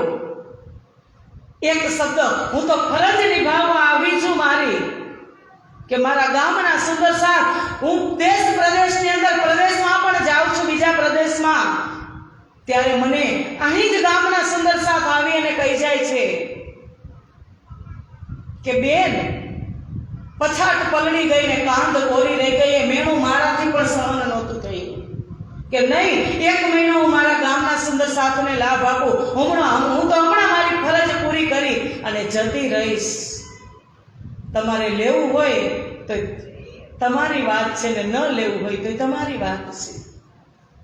પ્રાણનાથજીએ કીધું કે અબ હમ ધામ ચલત હૈ, તુમ હુજો સબે હોશિયાર. હોશિયાર થઈને રહેવાનું. કે આમાં તો 50 જણા બેસતા હોય કે 500 જણા બેસતા હોય, 50માં 5 જણા લે તો મારું કામ તો પૂરું ને. હે, 50માં 5 જણાને મારો શબ્દ અડે તો મારું કામ પૂરું. પણ એકને લેવો જરૂરી છે. આ 50-50 માટે મહેનત છે લાલદાસની. 50-50 માટે સ્વામી શ્રી પ્રાણનાથજીનો સંદેશ પણ છે અને ઉપદેશ પણ છે. કોઈ વ્યક્તિગત માથે ચાદર નહીં ઓઢી લેતા કે મને જ કહે છે, આ શબ્દ તો માથે લે છે, તેને કહું છું બીજા માં કરશો દુઃખ, તમે તમારી માયામાં સેજે ભોગવો સુખ. માથે શબ્દ નહીં, એના માટે વાણી છે, એના માટે તારતમ છે. કે મારા માટે જ રાજજી આવ્યા, મારા માટે જ વર્ષમાં એકવાર લાલદાસજી આયોજન કરે છે. અને મારે દર વર્ષે એક અવગુણ કાઢવો, વર્ષો થાય તો 13 અવગુણ છે, ઓટોમેટિક નીકળી જાય. પણ આપણે બધું સાચવીને રાખીએ. અને જેટલું સાચવશો એટલા દુઃખી થશો, જેટલું ભૂલશો એટલા સુખી થશો. ભૂલવાની કોશિશ કરજો, જેટલું યાદ રાખશો ને એટલા દુઃખી થશો. શરીરમાં ઘણું બધું, શરીરની અંદરથી શીખવાનું. ખાધેલો ખોરાક 4 કલાકમાં કાઢી નાખે, પીધેલું પાણી 12 કલાકમાં કાઢી નાખે, તો મન અને બુદ્ધિ કયા તત્વના બનેલા છે કે 20-20 વર્ષની વાત નથી નીકળતી દિલમાંથી. એ તો મારા કાળજામાં ચોટ્યા છે. વાતું આવડે તને, એ તો અહીંયા ચોટ્યા છે. એને ઉખેડશો ત્યારે બીજું કંઈક નવું આવશે. કે જબ એ સુખ અંગ में आवे तब छूटी જાય વિકાર. ઉપરથી આવશે ત્યારે વિકાર જશે. દરરોજ મંત્રમાં 6 ચોપાઈ દરરોજ બોલો. એક ચોપાઈનો ભાવ સમજીને મંત્ર બોલશો ને તો આપોઆપ સુધરી જશો. કે હું દરરોજ ખોટું બોલું રાજજી સામે, થાય છે કે નથી થતું? એ સુખ દેવ બ્રહ્મ સૃષ્ટિ કો તો અમે અંગનાના, એક ઈ શબ્દ. અને પછી આ કે જબ એ સુખ અંગ में आवे तब छूटी જાય વિકાર. પરમધામના સુખ ઓટોમેટિક આવશે ને અંદર, તે વિકાર છૂટી જશે. માટલામાં ડોળું પાણી હશે ને, અંદરથી નળ ચાલુ કરી અને ઉપરથી નાખશો ને તાજો, એટલે ડોળું નીચેથી નીકળી જ જશે. ઈ એની પ્રકૃતિનો નિયમ છે. પણ આપણે 20 વર્ષના વેણ અહીંયા જ ચોટાડીને રાખવા છે, તો પ્રાણનાથજીની વાણી ક્યાંથી ચોટે? એટલું જ કહેવાનું સુંદર સાથજી. આ પ્રાણનાથજીએ સમયો કરવાનું કારણ જ એ નવતનપુરી ધામમાં કે માયામાં ભળી ગયો મારો સાથ. માયાની અંદર ઓતપ્રોત થઈ ગયા છે. કે ચાહે આપણે હજારો જન્મ, હજારો વર્ષ અહીંયા જ રહેવાનું, કોઈ દિવસ જવાનું જ નથી પરમધામ, અહીંયા જ રહેવાનું એવું આપણે વિચારીએ છીએ કે જવું જ નથી, અહીંયા જ રહેવું છે. પણ અરે ક્યારે સમય આવશે ખબર નહીં પડે. અને અહીંથી વિદાય લેવાનું થશે એટલે પ્રાણનાથજી કહે છે કે મોમિન કી માયા મીને હોત હે પહેચાન. બ્રહ્મ સૃષ્ટિની માયામાં ઓળખાણ થઈ જાય કે પોતાની હાથ ચાલાકી કેવી કરે છે. હાથ ચાલાકી એટલે ધર્મના નામે એ કેવી રીતે રૂપિયા વાપરે છે. તમારી પાસે સંપત્તિ ન હોય, ધન ન હોય તો તમે તનની સેવા કરો, પણ અક્કડતા મૂકો, તનની સેવા કરો. અને તનની સેવા નથી થતી, ધામોમાં મંદિરોમાં તમે ઓળઘોળ થઈ જાઓ. એક વખત આ મંદિરની અંદર તમે ઝાડુ કાઢશો ને પોતા કરશો એટલે તમારી અખંડ સેવા થઈ જશે. એ રાજ્યનો દરબાર છે. પછી ચાહે પુરુષના પાત્રમાં હોય કે સ્ત્રીના પાત્રમાં, સેવા તો અહીંયા બધાએ કરવી જ પડશે. એમાં ચાલશે જ નહીં. બધાને તન આપ્યું છે, ખાલી પડદો છે સ્ત્રીનો અને પુરુષનો. મનુષ્ય તન તો બધા પાસે છે ને, પણ એ અકળતા કોઈ દિવસ નહીં રાખતા. સુંદર સાધજી એ આપણા સદગુરુની શીખ છે, એના પાસેથી આપણે શીખવાનું છે. એટલે હવે પ્રાણનાથજી ભંડારો કરવા જઈ રહ્યા છે. કછુના પીછા દેખ્યો કરતે ખર્ચ મીને મેં સબ સોંપ્યા તુમે દિયા મુદા તેરે હાથ.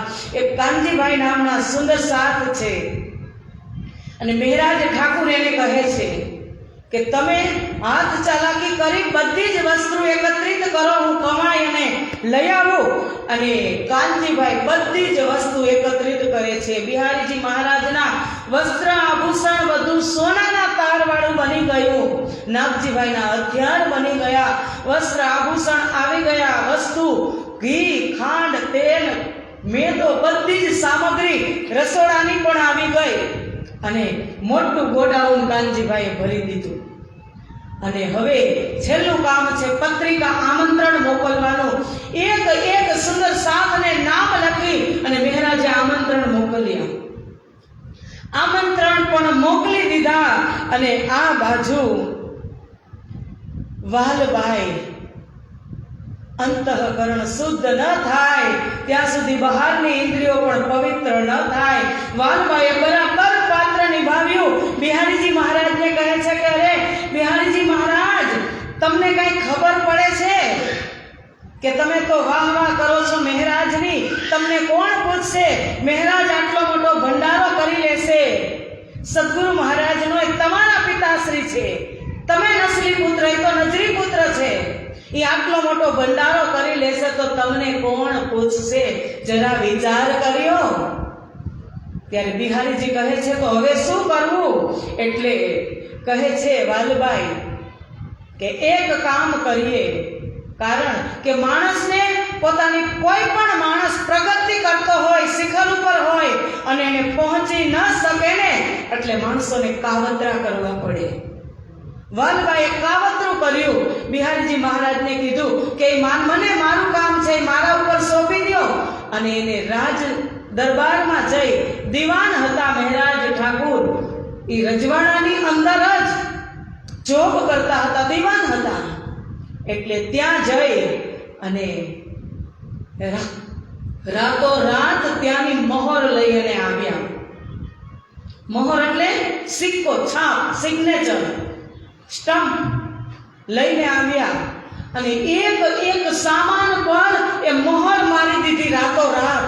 જેટલો સામાન એકત્રિત કર્યો હતો એ બધા ઉપર રજવાડાની મહોર મારી દીધી. અને પછી બીજે દિવસે ગઈ ફરી પાછી રાજા પાસે કે રાજા, તમે તો કહેતા હતા ને કે મારો મહારાજ કેટલો કુશળ દીવાન, હાલો મહારાજ ઠાકુરની તમારે દાનત જોવી હોય તો ચાલો તેના ઘરે હું તમને લઈ જાઉં. રાજાને લઈને આવી વાલભાઈ. જોયું એને વખારની અંદર તો ટોટલી વસ્તુ પર રાજ્યની મોહર લાગેલી. એટલે રાજાને એમ થયું કે અરે મહારાજ ઠાકોરે આટલી બધી ચોરી કરી, મને ખબર પણ ન પડી.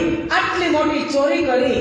અને મહારાજ ઠાકુરને અને મોટા ભાઈ સામળિયા ઠાકુરને અને નાના ભાઈ ઉદ્ધવ ઠાકુરને ત્રણોને બંધનમાં રાખ્યા.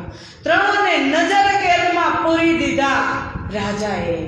સામાન બધો જપ્ત કરી લીધો અને ત્રણોને નજરબંધ જેલ કહી, પણ જેલ ન કહેવાય, હબસામાં. હબસા એટલે પ્રબોધપુરી, કુરાનની ભાષામાં હબસા કહેવાય. પ્રબોધ, જે પરમાત્માએ પ્રબોધ આપ્યો એ ત્રણો ભાઈને હબસાની અંદર પૂરી દીધા. ભાત ભાત વિલકે યહાં. હવે એ તો કારજકાર ઇન બાત કી ચુગલી વજીર આગે ગઈ, ઉનને કછું ના વિચાર્યા બાત દિલ में नहीं. વજીરે કાંઈ ના વિચાર્યું કે મહારાજ કેટલા કુશળ દીવાન આવું કાર્ય ન કરે, પણ વાલબાઈની કાન ભંભેરણી થઈ અને નજર સામે મહોર જોઈ એટલે વજીરે પણ ન વિચાર્યું અને ત્રણો ભાઈને હાથમાં પહેરાવી અને તુરંત જ નજર બંધ કરી દીધા. અને અહીં ઇન્દ્રાવતી વિલાપ કરે છે. આવી રીતે મારી પવિત્ર ભાવના એવી હતી કે મારા સદગુરુનો હું ભંડારો કરું, પણ બિના કારજ કારણ ન હોવે, સો કે યા કહું કારણ દોઈએ. કે કાર્ય વગર, કારણ વગર કાર્ય થતું નથી. આ તો એક લીલા છે સુંદર સાહેબજી. અને ઇન્દ્રાવતીને એમ થતું હતું ને, હું કમાઉં છું, સામગ્રી ભેગી કરું. સદગુરુ મહારાજ કે ના ઇન્દ્રાવતી, મેળો અહીંયા નથી કરવાનો, મેળા કરું હું મધ્ય દેશ. મેળો તો મધ્યપ્રદેશ પન્નાની ધરતી ઉપર થવાનો છે. અહીંયા 12,000 ને એકત્રિત નથી કરવાની. કોઈ દૂજા મર્દ ન કહાવહી, એક મહેદી પાક પૂરણ, ખેલસી રાસમીન જાગણી 36,000 શયન. કે ઇન્દ્રાવતી, તારા જેવું કોઈ મર્દ નથી આ દુનિયાની અંદર કે એક મહેદી પાક પૂરણ. તો પૂર્ણ બ્રહ્મ પરમાત્મા સ્વયં છે. ખેલસી રાસમીન જાગણી, જાગણી મેળો, જાગણી રાસ તો પદ્માવતીપુરી ધામ પન્નાની અંદર થવાનો છે. અને ઇન્દ્રાવતી ગઈ રડતી વિલખતી, બદનામી લઈ અને હબસામાં ગઈ કે તો કારજ કારણ હે ધની કો કરને, 30 વાસ્તે માયા કા ધક્કા હુઆ ઇન સમય.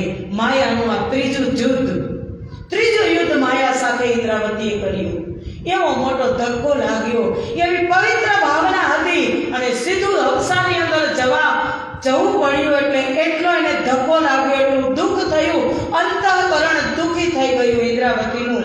તબ વજીરને લઈ ગઈ અને હબસામાં નજરબંધ રાખી અને વજીર તો ચાલ્યો ગયો. એને ટેક્સ ભરવા અમદાવાદ જવાનું હતું એટલે 8 મહિને ઘરે આવ્યો. અને અહીંયા જે આમંત્રણ પત્રિકા મોકલી દીધી હતી, એક સુંદર સાધને આમંત્રણ પત્રિકા મોકલી દીધી હતી અને ખબર પડી કે મહારાજ ઠાકુર હબસામાં ગયા એટલે સુંદર સાધની અંદર ખલબલી મચી ગઈ કે અરે આવું તે કેવું કાર્ય, મહારાજ આવું કોઈ દિવસ ન કરે. પણ બધા જના કાનમાં એ જ વાત કે મહારાજે ચોરી કરી. આટલી મોટી બદનામી લઈ અને તે ત્યાં ગઈ અને પછી કહે છે, સંવત 1714 ભઈ કુતુબ ખાન કી મુહિમ, જામ વજીર ગયે દિન પર ખડબડ ભઈ કોમ. બધા જ સુંદર સાથની અંદર ખડબડી મચી ગઈ અને बैठे प्रबुद्ध पूरी मुने जाय हबसा लिखा इत, तहाँ विचार करने लगे ए इस्लाम था काम पर. કે સુંદર સાથજી હબસામાં જવાનું થયું એ એક કારણ હતું, પણ વાણી પ્રગટ થવાની હતી એ એક કાર્ય હતું. હબસામાં જવું પડ્યું એ કારણ હતું.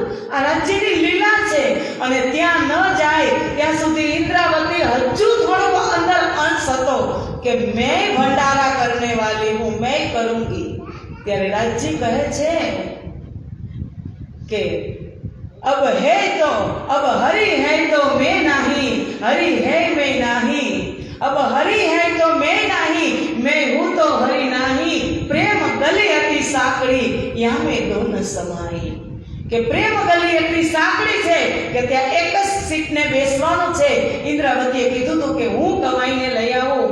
દેવચંદ્રજી કે ના, હજુ તને પવિત્ર કરવાની, હજુ તને તડપાવાની કે તું ભંડારો કરી લે. અને તને એમ થાય કે મેં ભંડારો કરી લીધો. એ વાત ઇન્દ્રાવતી સુધી એની અંદર પહોંચવા દેવી જ નથી. એટલે આ એક કારણ બન્યું અને વાણી અવતરિત થઈ, એક કાર્ય થયું. પહેલા તો માનસિક દુઃખ થાય છે ઇન્દ્રાવતીને સમાજનું, કે હું સારી ભાવના, સારી પવિત્ર ભાવના હતી અને હું આટલી મોટી બદનામી લઈને આવી. સદગુરુ તમે તો જાણતા હતા ને કે હું તો તમારો ભંડારો, હું નેક કામ કરતી હતી અને તમે આ વચ્ચે વિઘ્ન આપ્યું. વિઘ્ન તો આવ્યું, પણ મારી આટલી મોટી બદનામી, મારી તો બદનામી, પણ મારા મોટા ભાઈ સામળિયા ઠાકુર જે માનતા જ નથી મને, એને પણ મારી સાથે લીધા. હવે મારે શું કરવું? थी मेरे मन में उम्मीद ले जमात करो निज धाम और कछुए वास्ते लिया न माया का काम. मारा मन में ये उम्मीद હતી કે બધા સુંદર સાથને એકત્રિત કરી અને હું પરમ ધામનો દિવ્ય સંદેશો આપું કે બિહારીજી મહારાજની અંદર થોડોક મન મોટાવ છે, એ બધાને હું એકત્રિત કરી અને બધા સુંદર સાથને હું શાંત કરું. મારી એવી ભાવના હતી. અને એ જ સમયે મહેરાજ ઠાકુર એટલો વિલાપ કરે છે અવસાની અંદર, એટલી રડી છે. 2 વર્ષ 14 અને 15, આમ 1 વર્ષ અડધું 14 અને અડધું 15, 11-13 મહિના અવસાની અંદર રહી. એક ત્યારે અધિક મહિનો જેઠ હતો.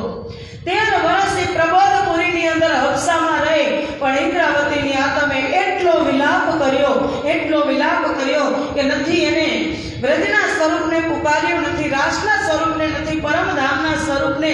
એક જ પુકાર્યા હોય તેને સદગુરુ સાથે જ લેવા દેવા હતા. સદગુરુ સિવાય કોઈને ઓળખતી નહોતી કે સદગુરુ મારી આટલી મોટી બદનામી સમાજની અંદર, હું પ્રતિષ્ઠિત સુંદર સાથ, તમે જ કીધું હતું કે તું ઇન્દ્રાવતીની વાસના નિર્મળ છે, તું પરમધામની છે, હું આવું કૃત્ય ક્યારેય ન કરું. પણ તમે આ કાર્ય કર્યું ત્યારે તમે બિહારીજી વાલબાઈની અંદર કેમ તમે એને માર્ગદર્શન ન આપ્યું અને મને આટલી મોટી તમે બદનામી આપી? બહુ જ રડે છે ઇન્દ્રાવતી. અને જ્યારે વિરહ થાય ને સુંદર સાજી, વિરહ કરવો ન પડે, વિરહ ઓટોમેટિક થઈ જાય. પરમાત્માનો પ્રેમ તમને અંદર ઉમળકા લેને ત્યારે ઓટોમેટિક તમે એનાથી રહી જ નહીં શકો એના વિના. સદગુરુ મહારાજ વગર ઇન્દ્રાવતી તડપી, એટલી તડપી. અને એ જ સમયે ખુલ્લી આંકડી અંતર જામી ગઈ. એમના જ હૃદયમાંથી ક્યાં બેઠા હતા? 1712 જ્યારે સદગુરુ પરમધામ સદગુરુ ગયા, ત્યારે સદગુરુ બેઠા ક્યાં? ઇન્દ્રાવતીના હૃદયમાં. એટલી રડી ઇન્દ્રાવતી કે એ જ સમયે સદગુરુ બહાર પ્રગટ થયા. પણ ક્યારે પ્રગટ થયા? કે જબ આહસુ કી આંગ મેં શ્વાસ ભી છોડ્યો સંગ, तब तुम पर्दा टाल के दियो है अपनो अंग, सनमंद मूल को मैं तो पाऊ पल छोड़्यो न जा. કે ઇન્દ્રાવતીના હૃદયમાંથી એક ગરમ ગરમ આંગ, ઇન્દ્રાવતીના પ્રાણ હબસાની અંદર રડી રડી અને નીકળી ગયા. ત્યારે સદગુરુ પ્રગટ થયા. કે એ ઇન્દ્રાવતી આત્મા બહાર નીકળતી હતી ત્યાં સદગુરુએ પ્રવેશ કર્યો કે એ ઇન્દ્રાવતી, તું આ શું કરે છે? તારે મેળો અહીંયા નથી કરવાનો, તું દુખી ન થા. ત્યારે સદગુરુએ કીધું, ઇન્દ્રાવતીએ કીધું કે સદગુરુ તમે ક્યારે આવ્યા? તમે વિચાર કર્યો કે આટલી બધી કોઈની પરીક્ષા હોય કે પ્રાણ નીકળી જાય ત્યારે તમે આવો? ત્યાં સુધી તમે આ દુનિયામાં કોઈની પરીક્ષા ન લેતા, મારી તમે ભલે લીધી. આંસુ કી અંગ में શ્વાસ ભી છોડ્યો સંગ, તબ તુમ પડદા, ત્યારે તમે પડદો હટાવી અને આવ્યા, મારા પ્રાણ નીકળી ગયા ત્યારે. ત્યાં સુધી તમે ક્યાં હતા? પણ તમે સદગુરુ, તમારે મારી પાસે કાંઈક કામ કરાવવાનું હશે ને, ત્યારે તમે આવ્યા. એટલે એને કીધું કે મેં તો અપના દે રહી તુમ હી રાખ્યા જી. હું તો દઈ જ રહેતી, મેં તો મારો પ્રાણ આપી જ દીધો હતો, પણ તમે બલ દે આપ ખડી કરી કछु કારણ કારજ પીયું, કે કાંઈક એવું કાર્ય કરાવવાનું હશે ત્યારે તમે મને બળ દઈ અને બેઠી કરી, નહીતર મેં તો મારા પ્રાણ આપી જ દીધા હતા સદગુરુ મહારાજ. અને ત્યારે એ જ સમયે ઇન્દ્રાવતી રડે છે કે હું ક્યાં સુધી રડી, કે મારા વાલાજી રે ડોહડાતે જલ વહી ગયા, હવે આવ્યા તે નિર્મલ નીર રે વાલૈયા. મારા વાલાજી રે પીવજી વિના હું એકલી તે કેમ રાખું મન ધીર રે વાલૈયા. મારા વાલાજી રે ડોહડાતે જલ વહી ગયા. જ્યાં સુધી આપણને દુઃખના આંસુ આવે ને, દુઃખના આંસુ, ત્યાં સુધી એ આંસુ ગરમ હોય, વિચારજો. અને ઇન્દ્રાવતીને તો એ બધું જ દુઃખ નીકળી ગયું, સાંસારિક દુઃખ ડોહડા જલ વહી ગયા, સાંસારિક દુઃખ નીકળી ગયું. અને તાજા આંસુ, ઠંડા આંસુ, તમે ગમે ત્યારે પ્રેક્ટિકલ કરજો, રડશો ને ત્યારે દુઃખમાં, ત્યારે આંસુ ગરમ હશે. અને જ્યારે સુખમાં તમે રડશો ત્યારે એ આંસુ ઠંડા હશે. એટલે કહે છે ડોહડા, ક્યારેક પ્રેક્ટિકલ કરજો. સમજાય છે? હા, ક્યારેક રડી જોજો પરમાત્મા પ્રત્યે, અને પછી ચેક કરજો કે આ ઠંડા છે કે ગરમ. હું કેના માટે રડીને એ ખબર પડી જશે. ગરમ આંસુ હશે તો પરિવાર માટે રડી, અને ઠંડા આંસુ હશે તો પરમાત્મા માટે રડી. એ તમે જોઈ લેજો. અને બોલાવે છે કે આ લોટ કે આજા મેરે मीत, तुझे मेरे गीत बुलाते हैं. बरसे नयन मेरे तरसे नयन, अब तो आजा तू मुखड़ा दिखा जा, मेरा सोना पड़ा है संगीत. तू आजा मेरे मीत, तुझे मेरे गीत बुलाते हैं. કે રાજજી હવે તમે આવો, આ લોટ કે આજા મેરે મીત, આ પિક્ચરનું ગીત છે, પણ આ રાજજી ઉપર લ્યો તમે. કે સદગુરુ મહારાજને કહે છે કે તમે ગયા છો ને તો હવે પ્રગટ થાઓ. એક પલ હે હસના, એક પલ હે રોના, ऐसा है जीवन का खेला. एक पल में मिलना, एक पल बिछुड़ना, जीवन है दो दिन का मेला.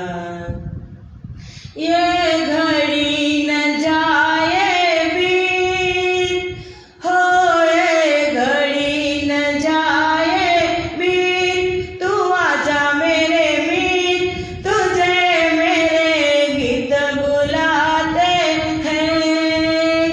आ लौट के आजा मेरे मीत, तुझे मेरे गीत बुलाते हैं. ઇન્દ્રાવતી આર્તનાદથી પુકાર કરે છે અને એટલી રડે છે, સદગુરુ પ્રગટ થઈ જાય છે અને ઇન્દ્રાવતીને બળ આપી અને બેઠી કરે છે. જેવી બળ આપીને ઇન્દ્રાવતીને બેઠી કરે છે ને, એવી જ ઇન્દ્રાવતી સદગુરુને લે છે કે આને ફેરે તમે કેમ કરીને આવ્યા, અને તમે આવ્યા છો કેમ, તમે કોણ, તમ માહે કોણ, મને કહીને પૂછવો પડી. એ કે હે સદગુરુ, આ સંસારની અંદર, કારણ કે ઇન્દ્રાવતીને માયામાં રહી અને ત્રણ કવર ચડી ગયા હતા, સદગુરુની ઓળખ હતા ત્યારે એને બિલકુલ ન હતી. વ્યક્તિ તરીકે જ જ્યોતિ હતી, પણ જ્યારે સદગુરુ પ્રગટ થયા અક્ષાની અંદર, ત્યારે એમની અંદર રાજ શ્યામાજી, એમની અંદર કૃષ્ણ પરમાત્મા શ્યામાજી ત્રણ કવર ચડી ગયા. આ માયાની અંદર ઇન્દ્રાવતી કેવી રીતે ઓળખે? એટલે કહે છે કે આને ફેરે અમે કેમ કરીને આવ્યા ને તમે આવ્યા છો કેમ? કે હે સદગુરુ, આ સંસારની અંદર મારે ને તમારે આવવાનું કેમ થયું? હું કેમ આવીને તમે આવ્યા કેમ? અને અત્યારે તમે કોણ છો ને તમારી માને કોણ છે એ મને તમે કહો કે તમે કોણ છો? અને તમારી અંદર જે આ સ્વરૂપનું દર્શન કરી રહ્યો છું એ કોણ છે એ તો તમે મને આટલા દિવસ સમજાવ્યું જ નહીં. અને પછી કહે છે કે પ્રગટ પોતે પધાર્યા છો અને આડા દેવો છો વ્રજને રાસ. સદગુરુ, તમે પ્રગટ રાજજી શ્યામાજી અને તમે અત્યાર સુધી મને વ્રજ અને રાસની ઓટ દઈ અને સમજાવી, તો તમે મને તમારી અંતર્ગત ઓળખાણ કેમ ન કરાવી? અને પછી એક દ્રષ્ટાંત આપે છે કે આપો કુ ઓળખાવી મારા વાલા, દર્પણ રાખો છો પ્રાણનાથ. દર્પણનું શું કામ પડે જ્યારે પહેરવું તે કંકડ હાથ? કે તમારી ઓળખાણ કરાવી અને દર્પણ આડું રાખો છો. મારે હાથમાં બંગડી પહેરવી હોય તો અરીસામાં સામે જોવું ન પડે. બંગડી પહેરવામાં અરીસો જોવો પડે કે તો હાથે જ પહેરી લઉં? તો તમે આવી રીતે મને કંકણ પહેરાવ્યું અજ્ઞાનતામાં. તમે મને હતા ત્યાં સુધી તમે મને તમારી ઓળખાણ કેમ ન કરાવી સદગુરુ? એટલે સદગુરુ કહે છે કે ઇન્દ્રાવતી કહે છે કે મારી વહેલી તે લેજો સાર, નહીં તો જીવ ચાલશે રે. પછી આવીને લેશો સાર તો કાયા પડી હશે રે. મારી સાથે કર્યું ને એવું ક્યારેય કોઈ સાથે નહીં કરતા. જે પણ સુંદર સાથ ભક્ત પાસે જવાનું હોય કોઈ પણ અવતારને, તો સમયસર જજો, આવું નહીં કરતા. પછી તમે આવશો તો મારી કાયા પડી હશે, પછી તમે શું કામ? અને પછી લગે ચર્ચા કરને વાણી વર્ણન ધામ, યો કરતે દિલ ખુલા બેઠે દિલ સુંદર રૂપ અનોખ. વિક્રમ સંવંત 14 અને 1714 ની આ લીલા છે સુંદર સાજી. આવી રીતે હબસાની અંદર મહારાજ ઠાકોર બંધનમાં આવ્યા પ્રબોધપુરીની અંદર, અને પૂર્ણ બ્રહ્મ પરમાત્માએ એને પ્રબોધ આપ્યો, આત્મબોધ કરાવ્યો અને પરમધામના દર્શન કરાવ્યા. અને ત્યાર પછી વાણીનું અવતરણ થાય છે કે એ રસ વરસ એસી લગે સારી પહેરે સચવાનો, લીધો પીધો સાથમાં વખતો વખત વહેંચાનો. કે આ બ્રહ્મ રસ 80 વર્ષ સુધી ગુપ્ત રહ્યો અને આજે એ બ્રહ્મ રસ હબસાની અંદર બહાર છલક્યો. પરમધામનો વાણી રૂપી રસ, તારતમ રૂપી રસ હબસાની અંદર છલકાયો. ઇન્દ્રાવતીના મુખારવિંદથી સદગુરુ મહારાજની બેઠક થઈ. શ્યામાજી એ રસના શ્યામાજી ધણી, શ્યામાજીની રસનાથી સુંદર વાણીનું અવતરણ થયું. જે આ જગતની અંદર એક કુંદ માટે 88,000 ઋષિમુનિ રાફડા થઈ ગયા. એક કુંદ વાણીની એક શબ્દ, એક અક્ષર એની વાણીનો કાને પડ્યો નહોતો ઋષિમુનિનો. એ વાણી આજે મારા અને તમારા માટે જામનગર નવતરપુરીની દિવ્ય ધરતી ઉપર પરમધામનો ભંડાર અવતરિત થયો સુંદર સાધુજી. અને કહે છે પહેલા શ્યામાજીનો શિંગાર અવતરિત થયો. અખંડ સ્વરૂપને અસ્થિર આકારે શોભા કરું ગણવે કરી, જોઈ જોઈ સને વચન આણું કાય ઊંચા, ન આવે વાણી માને તે સુંદર સાધજી. એ સ્વરૂપ પ્રગટ થયું અને ધડધડ કરતી મહારાજ ઠાકોરના હૃદયમાંથી વાણી એના મુખારવિંદથી હબસાની અંદર પ્રવાહિત થવા લાગી. મહારાજ ઠાકોર તો અચેતન અવસ્થામાં છે ને કાંઈ જ ખબર નથી. આવેશ આવ્યો. આ આવેશ વાણી છે પરમાત્માની. આવેશ વાણી ત્યાં અવતરિત થવા લાગી. પ્રથમ શ્યામાજીનો શિંગાર, પછી રાજજીનો શિંગાર અને પછી સુંદર સાધજીનો શિંગાર. એક એક કરતા કરતા રાસ પ્રકાશ સતઋતુ કલશની બે જોભાઈ. રાસની અંદર યોગમાયા અને વ્રજલીલા અને રાસલીલા, યોગમાયા બ્રહ્માંડનું વર્ણન કર્યું. મોહજલના પ્રકરણ અવતરિત થયા. પ્રકાશની અંદર સદગુરુનો પ્રકાશ અવતરિત થયો અને ફટૃતિની અંદર શિષ્ય અને સદગુરુનો વિરહ પ્રગટ થયો અને કલશનું શરૂઆત થઈ જે કલશ ગ્રંથ સુરતની અંદર જ પરિપૂર્ણ થયો. ધડધડ કુરાનની અંદર કીધું હતું કે જ્યારે ઇમામ મહેદી હબસામાં પ્રગટ થશે ત્યારે લાહુતમાંથી વીસરીનો વરસાદ થશે. ઇમામ મહેદી એટલે પૂર્ણ બ્રહ્મ પરમાત્મા જ્યારે હબસામાં પ્રગટ થશે ત્યારે મિશ્રી એટલે સાકર એમ આ સાકર જેવા મીઠા શબ્દ મિશ્રીનો વરસાદ થશે. વાણી ધડધડ ધડધડ વહેવા લાગી અને આ જોઈ અને સામળિયા ઠાકુર જે મહેરાજ ઠાકુરના મોટા ભાઈ હતા, એ મહેરાજને માનતા જ ન હતા, એનું હૃદય પણ ટુકડે ટુકડા થઈ ગયું કે આઠો જામ વિરહણી શ્વાસ લીએ હુક હુક પથ્થર કાલે ઢીગ હુતે શોભી હુએ ટુક ટુક. સામળિયા ઠાકોરનું પથ્થર જેવું હૃદય અત્યાર સુધી પીગળ્યું ન હતું, પણ વાણી શ્રવણ કરી અને એના હૃદયના ટુકડે ટુકડા થઈ ગયા કે દિવ્ય વાણી સંસારમાં કોઈ દિવસ એક શબ્દ પણ કાને નહોતો પડ્યો. એ વાણી આજે શ્રવણ કરે છે મહેરાજના મુખારવિંદથી. અને ઉદ્ધવભાઈ નાના અમારી ઉત્તમભાઈની વાસના એ ત્યારે હબસાની અંદર એક કાળી કોટડી હોય એની અંદર કોલસા થતા અજવાળા માટે એ કોલસા લઈ અને ઉત્તમભાઈની વાસના ઉદ્ધવભાઈ દિવાલ ઉપર જલ્દી જલ્દી લખવા લાગ્યા કે વાણી જતી રહેશે તો સુંદર સાથ શું કરશે.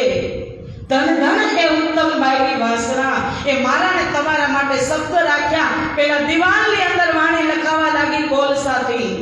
અને જ્યારે રાસના પ્રકરણ અવતરિત થયા કે યોગ માયાનો દેહ ધરીને શ્યામાજી થયા તૈયાર તત છીણ તિહા તેણે ઠામે મારે સાથે કીધો સિનગાર પ્રગલ પુર જાણે સાયર ઉલટ્યો એક રસ થઈ સર્વે નાર.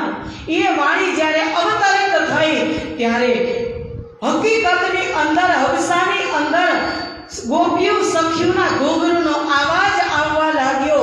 ત્યારે ઉપર રાણીવાસમાંથી ત્રણેય રાણીઓએ ડોકું તાણ્યું ને નીચે તો અલૌકિક દર્શન કર્યા કે ઓહો મહેરાજ ઠાકુરને બદનામી લઈ નિર્દોષ દોષિત સાબિત કરીને હબસામાં પૂર્યા. એ મહેરાજ કોઈ સામાન્ય પુરુષ નથી, એ તો પ્રાણનાથ છે.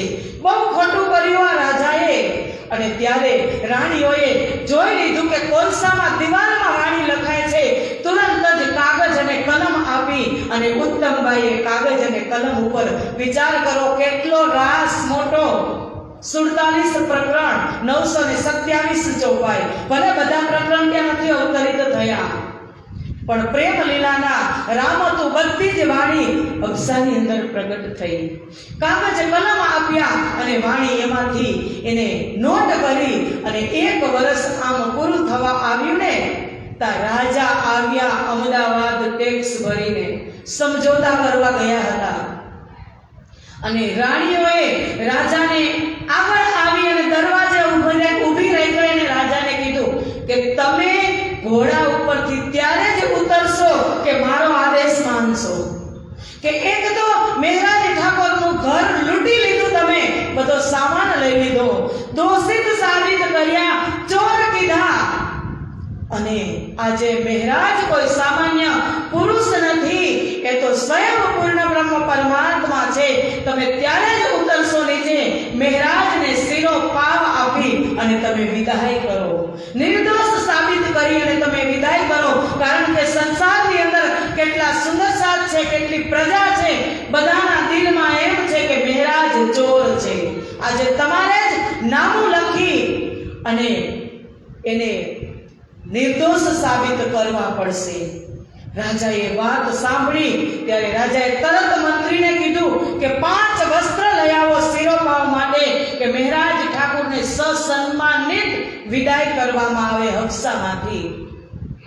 5 વસ્ત્ર પહેરાવી અને વાણી હાથમાં લઈ નામું લખી કે મહેરાજ નિર્દોષ છે એ વાણી બહાર લઈ અને મહેરાજ ઠાકોર સીધા જ જેને મોકલ્યા હતા ને તેમની પાસે જાય છે. કેને મોકલ્યા હતા? તેને પહેલા પ્રણામ કરે છે. જુઓ અમારા સદગુરુ ત્રેતા યુગમાં ભગવાન શ્રી રામને કોણે મોકલ્યા હતા વનમાં? માતા કૈકેયી 14 વર્ષ વન વેઠી અને પ્રથમ પ્રણામે કૈકેયીને જ કરે છે. હા, આપણે શીખવાનું છે કે કોઈ દેખ દશાના તુમકો તુમ ભલા ચાહ્યો તીન શરત ધામ કી ન છોડ્યો સુરત પીછે ફિરાવો જી. આ જગતની અંદર તમને કોઈ દુઃખ આપે તો દુઃખને બદલે તમારે દુઃખ ના અપાય, એને સુખ અપાય, એને સમજાવાય. એ આપણી બ્રહ્મ સૃષ્ટિની રીત છે.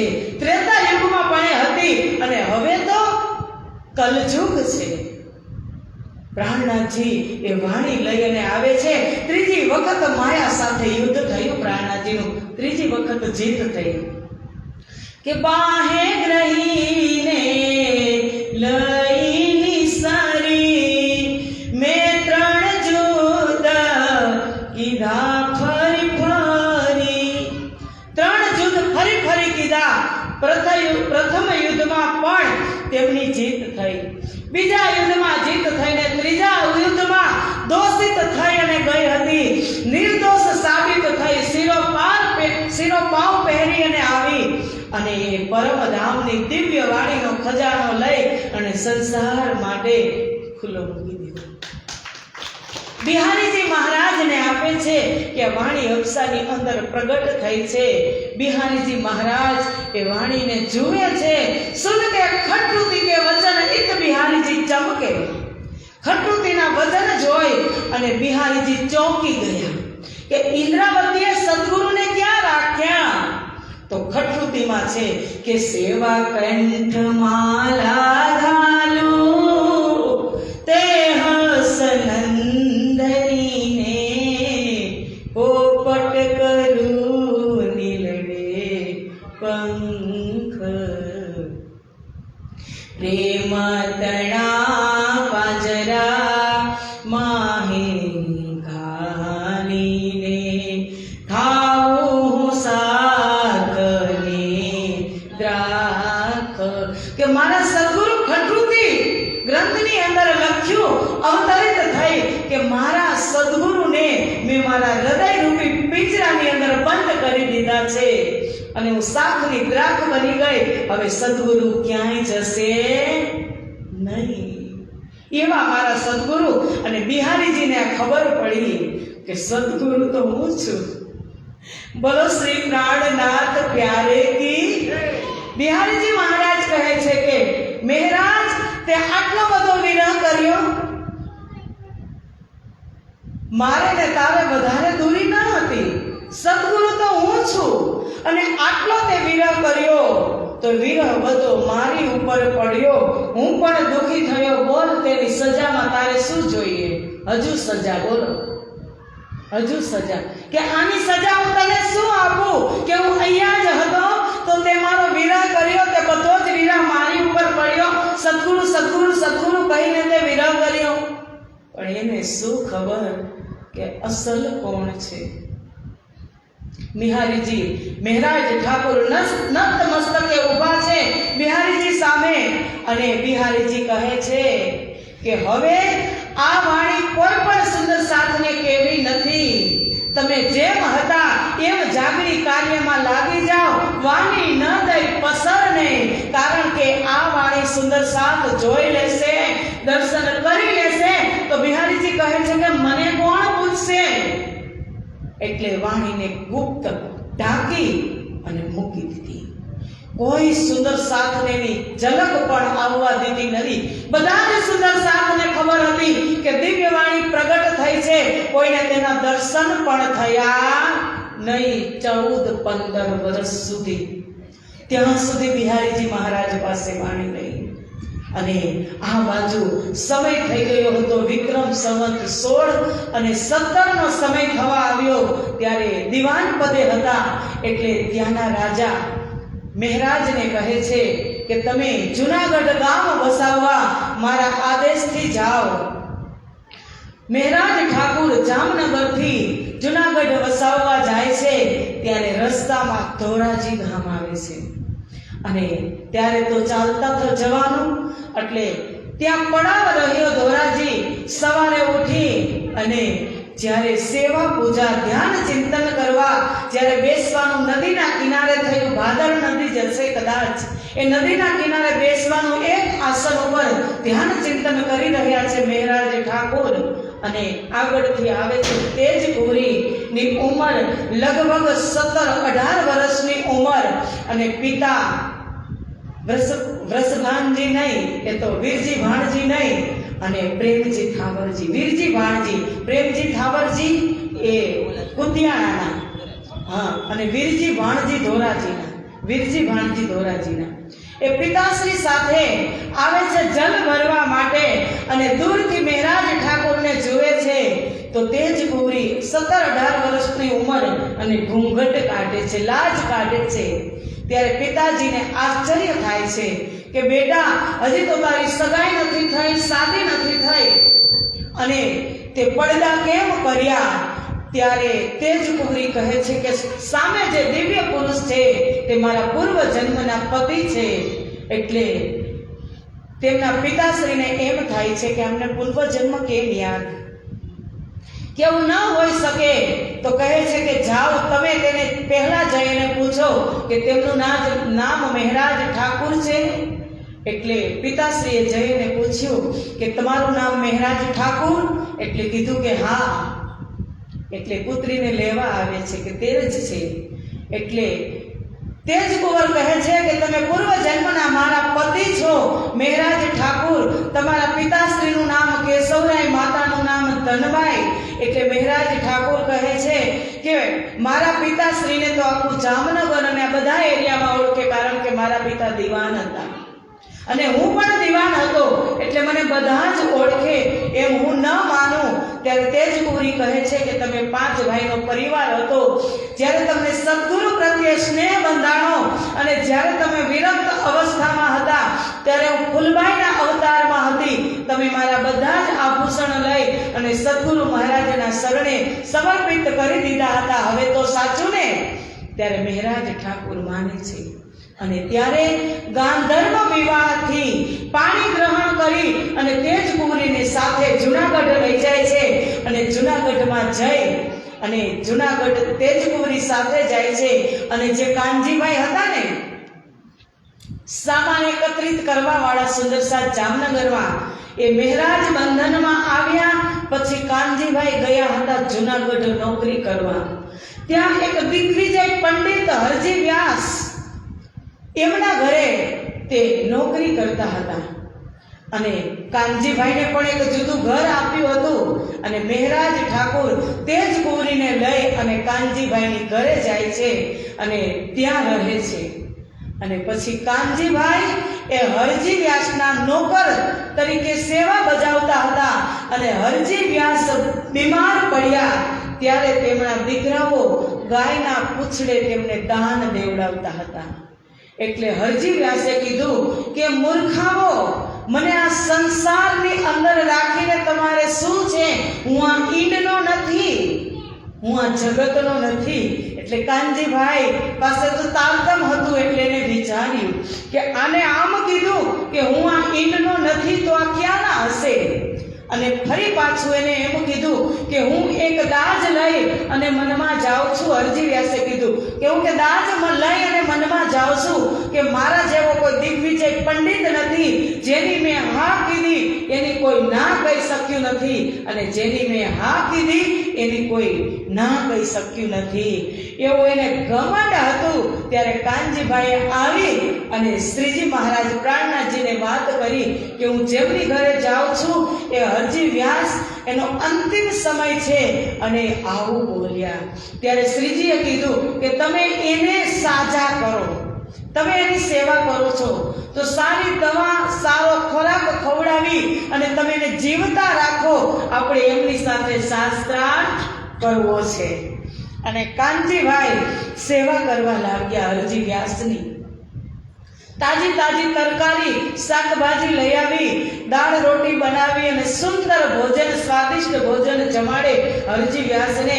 થોડાક સમયમાં તો હરજી વ્યાસ ફરી પાછા તાજા માજા થઈ ગયા અને કહે છે કે કાનજી, તે તો મારી એવી સેવા કરી કે કોઈ 1000 રૂપિયા આપે તો તે આવી સેવા કોઈ કરે નહીં, એવી તે સેવા કરી. બોલ, તું જે માગે એ હું તને આપું. ત્યારે કાનજી કહે છે, હમણાં મારે કોઈ વાતની જરૂર નથી, કોઈ વસ્તુની. જ્યારે જરૂર પડશે ત્યારે હું માંગી લઈશ. અને એક દિવસ કાનજીભાઈએ માંગી લીધું. વારે વારે અરજી વ્યાસ કહે કે તું ક્યારે માંગવાનો, તું ક્યારે માંગવાનો. ત્યારે કાનજીભાઈએ એક વખત કીધું કે મારે દુનિયાની કોઈ વસ્તુ જોતી નથી, મારી ઘરે એક સંત આવ્યા છે, એની સાથે તમે શાસ્ત્રાર્થ કરો. અને અરજી વ્યાસ દિગ્વિજય પંડિત ખુશ થઈ ગયા કે કાનજી, તે તો 2 કામ કરી દીધા. એક તો આવી સારી સેવા કરી અને મને જીવતો કરાવ્યો, અને એના બદલામાં સંત સાથે શાસ્ત્રાર્થ. તો આ તો સોનામાં સુગંધ ભળી એવું તે કાર્ય કર્યું. એ સંતને તું મારી ઘરે લઈને આવજે. અને અરજી વ્યાસે તેમના બગીચામાં શ્રીજી મહારાજ અને કાનજીભાઈને બોલાવે છે. કાનજીભાઈ અને મહેરાજ ઠાકુર બગીચામાં આવે છે. આમને સામને વાત થાય છે. અને જેનામાં જ્ઞાન હોય ને, જ્ઞાની છે જ્ઞાની મિલે તો કરે જ્ઞાન કી વાત. પણ આગળ કેવું નથી, જ્ઞાનની વાત થાય એટલે શાસ્ત્રોની વાત થઈ એટલે ભાગવત ઉપર વિશેષ ચર્ચા થવા લાગી. સતત 1 મહિનો તમે જુઓ નાનપણ શ્રીજીમાં. શ્રીજી કોણ હતા? સ્વયં બુદ્ધનો અવતાર, જાગૃત બુદ્ધિનો અવતાર, તારતમનો અવતાર, સાક્ષાત સ્વરૂપ ઇન્દ્રાવતી તારતમનો અવતાર. વાસના ઓછી એ વડપસી, એ વચન ને એ વિચાર. તારતમનો અવતાર ઇન્દ્રાવતી, અને એ શ્રવણ કરે છે ઇન્દ્રાવતી. અને પંડિત અરજી વ્યાસ એને સમજાવે છે. શું શીખવાનું છે? આપણને 2 શબ્દ આવડે ને તો આપણે એમ કહીએ, આપણને તો બધી ખબર જ છે, એ તો બધી ખબર જ છે, બધી ખબર જ છે. આપણે 1000 વાર એવું બોલી. પ્રાણના જે શાસ્ત્રો કેને રચ્યા? આ શાસ્ત્ર, વેદો, પુરાણો, ઉપનિષદો, 18 પુરાણ, 6 શાસ્ત્રની રચના કોને કરી? સ્વયં બુદ્ધ અવતાર, પૂર્ણ બ્રહ્મ, પૂર્ણ પરમાત્મા શ્રી કૃષ્ણે શાસ્ત્રોની અવતાર રચના પરમધામની અંદર કરી કે ના ઈશ્વરના મૂળ પ્રકૃતિ તાદિન કી કહું. આપાવીતી કાંઈ જ નહોતું ને, ત્યારે એને સંસાર બનાવવાનો હતો, એની પહેલા જ શાસ્ત્રોની રચના કરી દીધી. તો પ્રાણનાથને ન ખબર ભાગવત ક્યાંથી આવ્યું? શું કામ સાંભળવાની જરૂર પડે એને?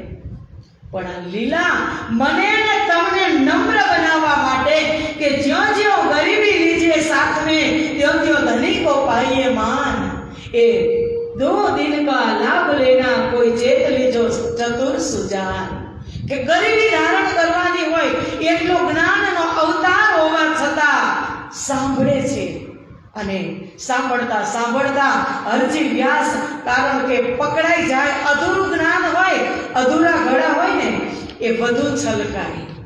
તમે જુઓ એને ઉતાવળ હોય કહેવાની, એટલે એક હીરેકા મંદિર એમ કહેતા એ ત્યાં પહોંચી ગયો કે એક હીરેકા મંદિર તાકો બળો વિસ્તાર, 84 લાખ જોજન તાકો કરો વિચાર.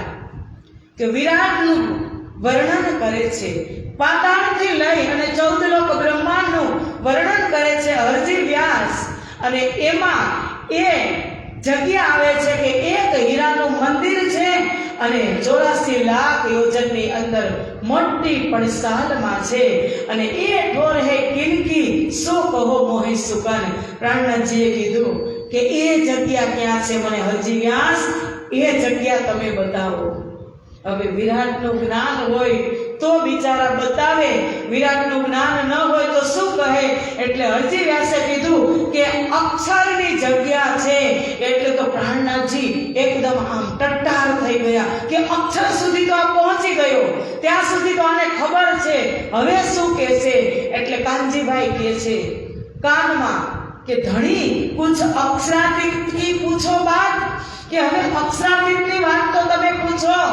ત્યારે કાનજીભાઈને શ્રીજી મહારાજને આવેશ આવ્યો અને ધક્કો માર્યો કે આ તો ક્ષણમાં જ થાકી ગયો, કારણ કે હીરાનું મંદિર ક્યાં છે બતાવી શકતા નથી. કહે છે ઉપર છે નીચે છે, ઉપર છે નીચે છે, એમ કરીને જવાબ આપી શક્યા નહીં. એટલે કાનજીભાઈ કહે છે કે અક્ષરાતીતની વાત પૂછો એટલે શ્રીજીને જોશ આવે છે અને ધક્કો મારે છે કે કાનજી, આ તો ક્ષરમાં જ થાકી ગયો અને અક્ષરાતીતની શું ખબર. અને પછી એ નમી જાય છે અને સ્વીકારે છે કે ધણી, તમને હું ઓળખી ન શક્યો, મારો એક એવો જીવ છે. અને એને દ્રષ્ટાંત આપ્યું કે એક ઉમરાનું ઝાડ હોય અને એની અંદર જે ટેટા આવે ગુલર, એ ગુલરમાં બંધ હોય ત્યાં સુધી અનંત જીવ હોય, બંધ હોય ત્યાં સુધી કોઈને ન ઓળખે. જેવા એ જીવ બહાર આવે ત્યારે એને દુનિયાની ઓળખાણ થાય. એમ મને મારી ખબર હતી, એક હું કૂવામાંનો ડેડકો કે આ ખાબોચિયાની અંદર રહી અને મને એમ થઈ ગયું કે ખાબોચિયું જ મારો સરોવર છે, મારું માન સરોવર છે, પણ હું તો એ તમારી પાસે કાંઈ નથી. હાર માની લીધી. અને જ્યાં સુધી એના અંદર લખ્યું હતું એટલા જ એને વચન મળ્યા, તારતમ પણ એને મળ્યો નથી. એના પાત્રતા હતી એટલું એને મળ્યું. આ સમય પૂરો થયો ત્યાં નવતરપુરીની અંદર અમદાવાદના કુતુબખાન રાજાએ ચડાઈ કરી. શું કામ? જામ રાજાએ એનો ટેક્સ 5 વર્ષથી ચૂકવ્યો ન હતો અને કુતુબખાને જામનગર ઉપર ચડાઈ કરી અને ઇલ્હામ થઈ ગયો. જૂનાગઢની અંદર પ્રાણનાથજીને અંદરથી વાસ થયો. સ્વયં પરમાત્મા હતા. જેવી રીતે ભગવાન શ્રી રામ હતા, એ રામને નહોતી ખબર કે આ મૃગ કોઈ દિવસ સોનાનું ન હોય. એને ખબર હોય ને, રામ દોડે સોનાના મૃગ પાછળ, પણ આ લીલા છે. લીલા કરવા માટે એ સોનાના મૃગને ન મારે તો રાક્ષસોનો ઉદ્ધાર ન થાય. એમાં પ્રાણનાથજીને ઇલ્હામ થયો કે જામનગર નવતરપુરીના સુંદર સાત ઉપર કષ્ટ છે અને કદાચ એ રાજા ચડાઈ કરશે તો મારા સુંદર સાત દુખી થઈ જશે. એટલે તે જ કુંવરીને પોતાના પિતાજી ધોરાજીની ઘરે મૂકી અને પોતે જામનગર જાય છે અને ફરી પાછું દિવાન પદ હાથમાં લે છે. અને દિવાન પદ હાથમાં લે છે અને રાજા અને દિવાન મહેરાજ ઠાકુર એ અમદાવાદ આવે છે ટેક્સ ચૂકવવા માટે. પણ 9 લાખ ત્યાંનું ચલણ હતું, 9 લાખ કોરી. ત્યારે કરન્સી રહી રૂપિયામાં ન હશે, કોરી હતું. એટલે 9 લાખ કોરી ટેક્સ ચૂકવવાનો હતો અને 8 લાખ કોરી જ રાજા પાસે હતી. 1 લાખ ન હતા. એટલે એ કુતુબખાને કીધું કે 1 લાખ ક્યારે ચૂકવશો? રાજાએ કીધું, જામ રાજાએ કે વિશ્વાસ રાખો, હું ટૂંક સમયમાં આવી અને તમારો ટેક્સ ચૂકવી જઈશ. અને વિશ્વાસ ન આવતો હોય તો મારા આ કુશળ દિવાનને હું ગીરવે મૂકી અને તમારી પાસે જામ છું. 1 વર્ષની અંદર હું તમારો ટેક્સ ચૂકવી જઈશ અને મારા દિવાનને હું લઈ જઈશ. ત્યારે રાજાએ શરત રાખી કે 1 વર્ષમાં તું જો નહીં ટેક્સ ચૂકવવા આવે, 1 લાખ કોરી ભરવા, તો હું તારા દિવાનને રાઈટ 1 વર્ષે હું એને ફાંસીની સજા આપીશ. જો પ્રાણનાથજી બીજી વખત અફસાના ગીરવે રહ્યા. આ લીલા તો તમે જુઓ, આ કરુણ રસની લીલા છે. હૃદય દ્રવિત થઈ જાય કે કઈ કષ્ટ સહે તુમને એ સાથ જગાને કો, ભૂલી હુઈ આતમ કો તુમાએ बुलाने को, निज धाम से तोड़ दिए माया रूपी बंधन, महरों के सागर है मेरे सतगुरु स्वामी प्राणनाथ, निज धाम से आए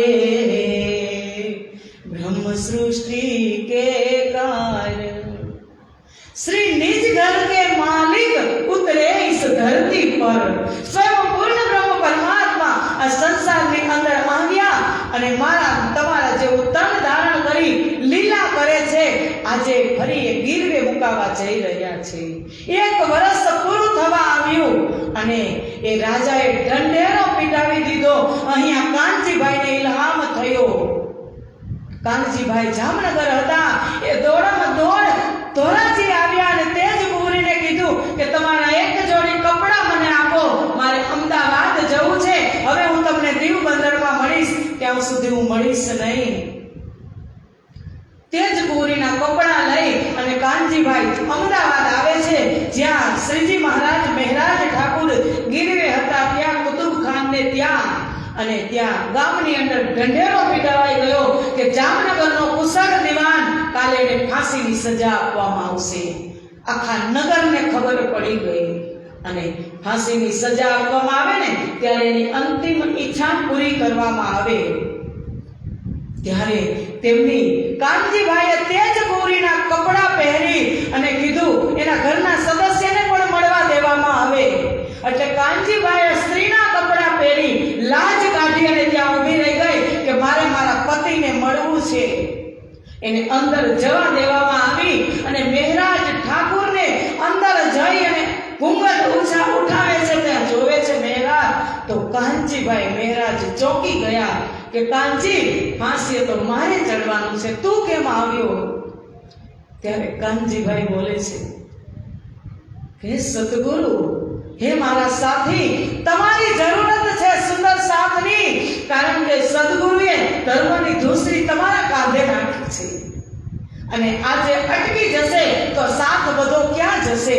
તમે ચૂપચાપ આ વસ્ત્ર પહેરી અને બહાર નીકળી જાઓ. અને પ્રાણનાથજીએ કાંઈ જ વિચાર્યું નહીં. કાનજીભાઈ તેજપુરીના કપડાં પહેરી લાજ કાઢીને એવી જ રીતે મળી અને શ્રીજી બહાર નીકળી ગયા. ફજરની ફજર તમામ સવાર થઈ ગઈ ત્યાં સુધી ચાલ્યા અને સવાર પડ્યું ને ત્યારે કીધું કે લઈ આવો એ દિવાનને, નવડાવી ધોવડાવી અને માચીએ ચડાવવાના છે, તમે એને લેવા જાઓ. સૈનિક બે લેવા ગયા. તા મોટી મોટી દાઢીના સર્પ ધારણ કરી અને કાનજીભાઈ રાધે કૃષ્ણનો જાપ અંદર કરે છે. સૈનિકો જુએ છે તો આ દિવાન તો નથી, આ કોણ છે? ત્યારે કાનજીભાઈએ કીધું કે તમારી ઘરે ઇમામ આવ્યા, કુતુબ ખાન, તમે ન ઓળખી શક્યા તો મને શું મારવાનો? જેવી રીતે યોગમાયાને પછાડી અને આકાશવાણી થઈ હતી કે મૂર્ખ કંસ, તું મને શું મારવાનો? તને મારવા વાળો તો વ્રજની અંદર મોટો થઈ ગયો છે ગોકુળમાં. એવી જ રીતે યોગમાયાએ બચાવ્યા અને કાનજીભાઈને પછી મીઠાઈ આપી અને હવે આ સંતને શું મારવા એમ કરી અને કુતુબ ખાને સાથે 5 જાતના પકવાન આપી અને વિદાય કર્યા. અને આ બાજુ અમદાવાદથી સીધા જ દીપ બંદરની અંદર શ્રીજી મહારાજ પહોંચે છે. દીપ બંદર આવવા માટે નાવમાં બેસે છે.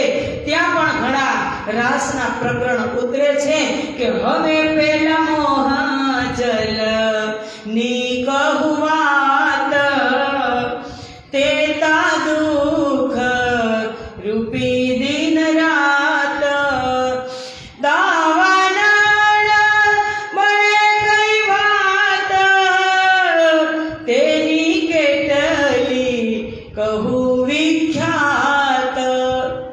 કે મોહજલની વાત, આ મોહજલ, આ મોહ સાગરની અંદર દુઃખ રૂપી દિન અને રાત એક વ્યક્તિના ચોક્કસ છે કે નથી? બધા જ ના. એવો મોહજલ પ્રગટ થયું, એને જોયું અને પછી વિચારે છે મહેરાજ ઠાકુર કે 3 યુદ્ધમાં તો મારી જીત થઈ, પણ ચોથા યુદ્ધમાં હું હારી ગયો. મારે ફાંસીએ ચડવાનું હતું ને મેં કાનજીને ફાંસી લગાવી અને હું ચાલતો થયો. મેં એ પણ ન વિચાર્યું કે હું કોણ છું. આટલી બધી પ્રભાવશાળી તમારી માયા રાજજી કે હું એ વિચારવાનો મને ટાઈમ ન રહ્યો કે હું નીકળી જઈશ તો કાનજીનું શું થશે? મારી સાથે જેવું થવાનું હતું એવું કાનજીનું થશે, એવું પણ મેં ન વિચાર્યું. રાજજી, આટલી તમારી બળવાન માયા. અને અંદરથી કોસે છે અને નાવમાં બેસે છે અને દીપ બંદર આવે છે. નાવમાં બેસે છે ત્યારે રાસ ગ્રંથના ઘણા બધા પ્રકરણ ઉતરે છે ત્યારે સુખદેવ મુનિ બેહદ વાણીનું પ્રકરણ